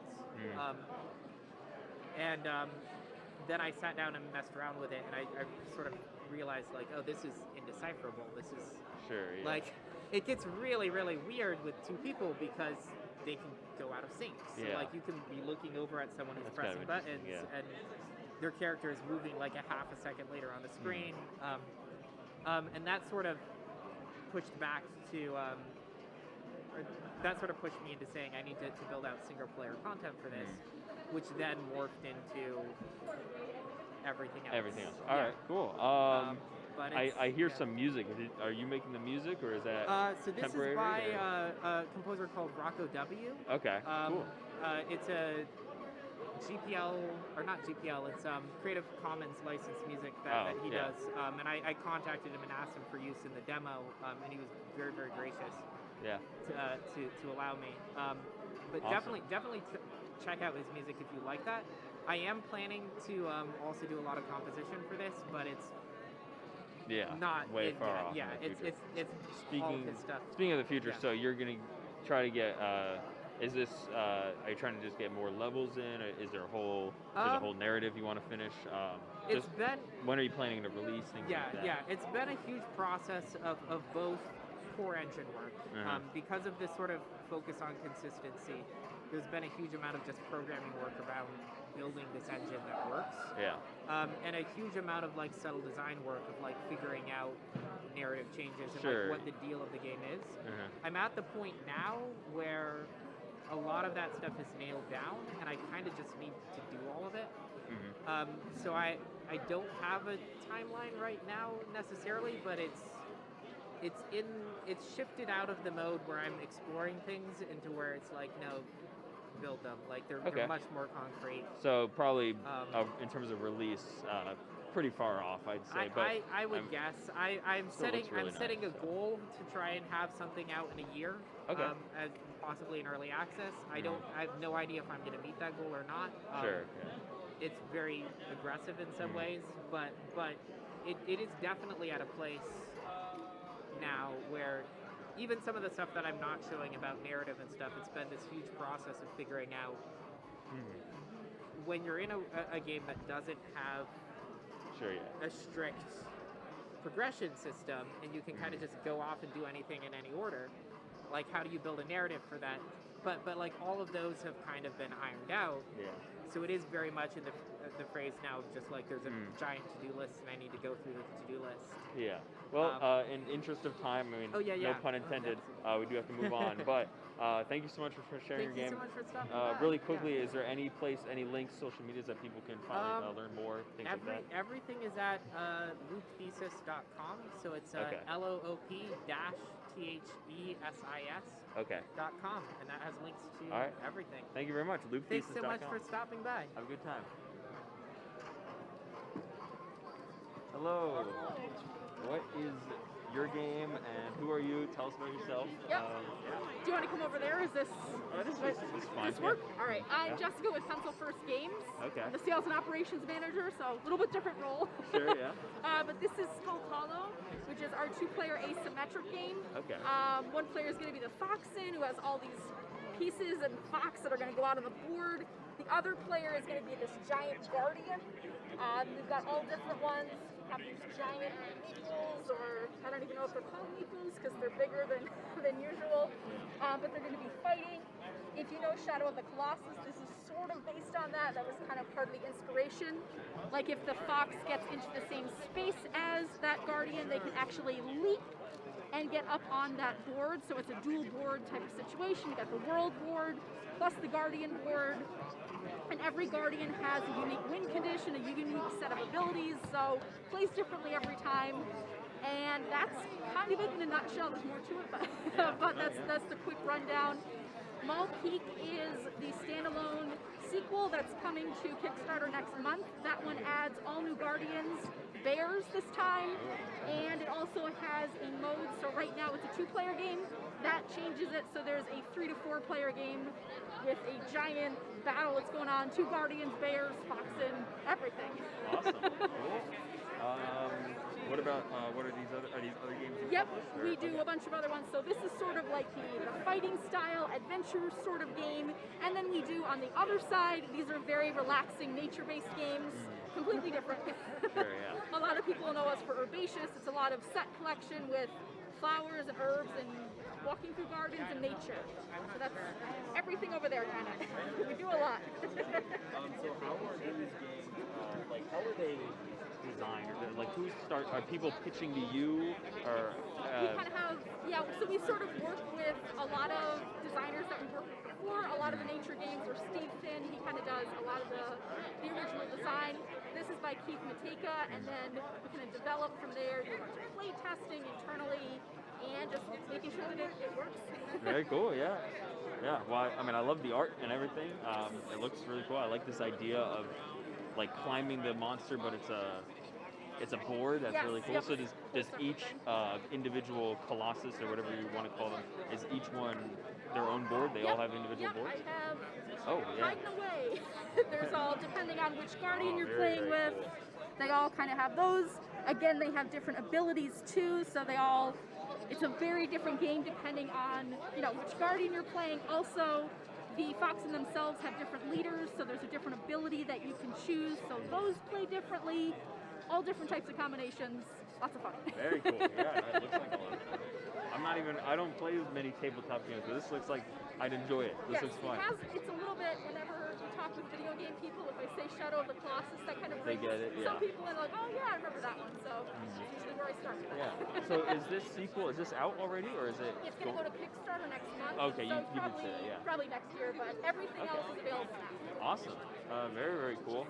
In terms of where can people learn more, find you online, links, anything like that? There are tons of links. Yeah. We have pencilfirstgames.com is just our website. Mhm. I'm trying to think if our catalog has a nice page that has stuff, but at the back, I think there's some stuff there. A lot of our games are in local game stores, so you can find them there. You can buy it online direct from us too, whatever's easiest. Awesome. Yeah. That is Pencil Pencil First First. Games. All right. Well, very cool. Thank you for talking with Yeah, us. thanks for And stopping by. have a good time. Yeah, Thank you. you too. All right. That's Pencil First Games. Hi. Hello. Tell us about yourselves, what you do, and I'm Ben Garvey. I'm the founder of Great Lakes Gaming. Okay. And we're opening a gaming lounge in downtown Rochester later this year. Oh, very cool. Yeah. So we got our console set up here just for people to play. This fella here is trying to play some zombies. Nice. Then we have another aspect that we do is we run live streams for esports tournaments. Okay. Cool. So we're actually producing a Halo tournament right now. Okay. That's being hosted by a company called Community Gaming that we work with. Cool. So we run live streams, we actually run weekly tournaments ourselves, so every Wednesday, Saturday, free entry tournaments for players. Sure. Yeah. So is this it's a gaming lounge? Is this more of a competitive space, or is it casual? Is it for everyone? Who would want to come? I mean, obviously people who play games. Obviously want to come here. No, But, absolutely. So the lounge is meant for casual and esports. So if you want to come, just chill out with your friends and play like console single-player games, board games, or just anything. Yeah. The lounge is for that, as well as hosting esports tournaments in person. Very cool. Yeah. Then for our online tournaments, they're competitive. Yeah. We get like 100 teams to sign up and play because they're playing for real cash prize pools. So it gets competitive. Like this tournament right here we're producing is a $1,000 tournament. Oh wow. So that's $1,000 online. Yeah. $1,000 online. Yeah. Is that prize pool? Does each team pay a little to contribute to that, or how is that? Sometimes that happens, but most of them are free entry. Oh, okay, cool. Just to allow for anyone and everyone to join in. Awesome. Yeah. And so this is all. Is this streamed to Twitch? What's your Twitch name? Yeah. so people know? So this is Community Gaming. Okay. And that's on their channel, and they hired us to help run the production. Okay. So if people at home want to watch it, you go to Twitch Community You go to Gaming. Twitch. Okay. Yep. Cool. And then on Wednesdays and Saturdays, we stream to Great Lakes Gaming, so GL Gaming Lounges on Twitch. Okay, GL Gaming Lounges on Twitch. Awesome. Yeah. Any other ways people can find you or learn more, sign up for tournaments, things like that? So you can learn about our tower, or like the gaming lounge opening at the tower at glgaminglounges.com. Okay. And then it's GL Gaming Lounges on Twitter as well. Okay. So you can very find cool. us there. Yeah. Awesome. Yeah. All right. Thank you very much. Of course. Thank you. Yeah. Have a good time. Yep. Take care. Bye. All right. It looks like we're on our last game. Hello. Hi. What is your game about, and who are you, and what is this all about? What are you making? Well, this is a board game based on Arctic ice flows and weather patterns and stuff.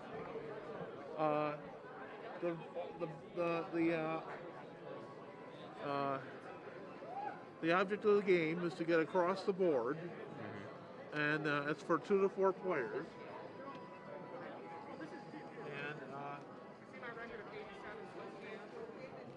And you can pick up tools. Here, this is a pickaxe, very useful for picking up thin ice. And it's pretty hilarious when 4 people are involved in it. And once per turn, a player picks up something from a red area, which is any one of these areas, and puts in a blue area. Like he could build a bridge. There you go. Build a bridge. Yeah. Like this. Or he could build a canal for a kayak, say. Oh, You might be able to pick up a kayak. Very cool. And then just go across like that. Awesome. That's cool. I like that. I like this idea of using the pieces to move around and things like that. That's Right. really cool.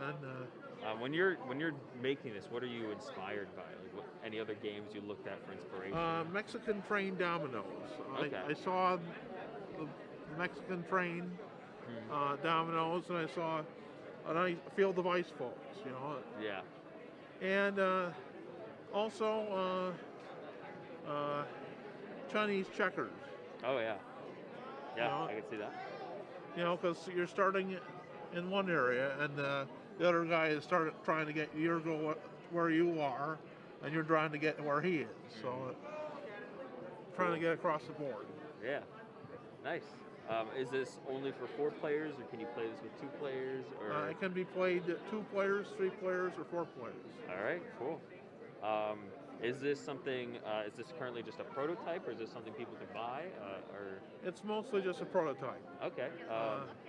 What are your plans for the future? Are you planning to just keep developing it, get feedback, things like that? Feedback and continue development. Awesome. Yeah. Is there any way people can learn more? Any social media or links online?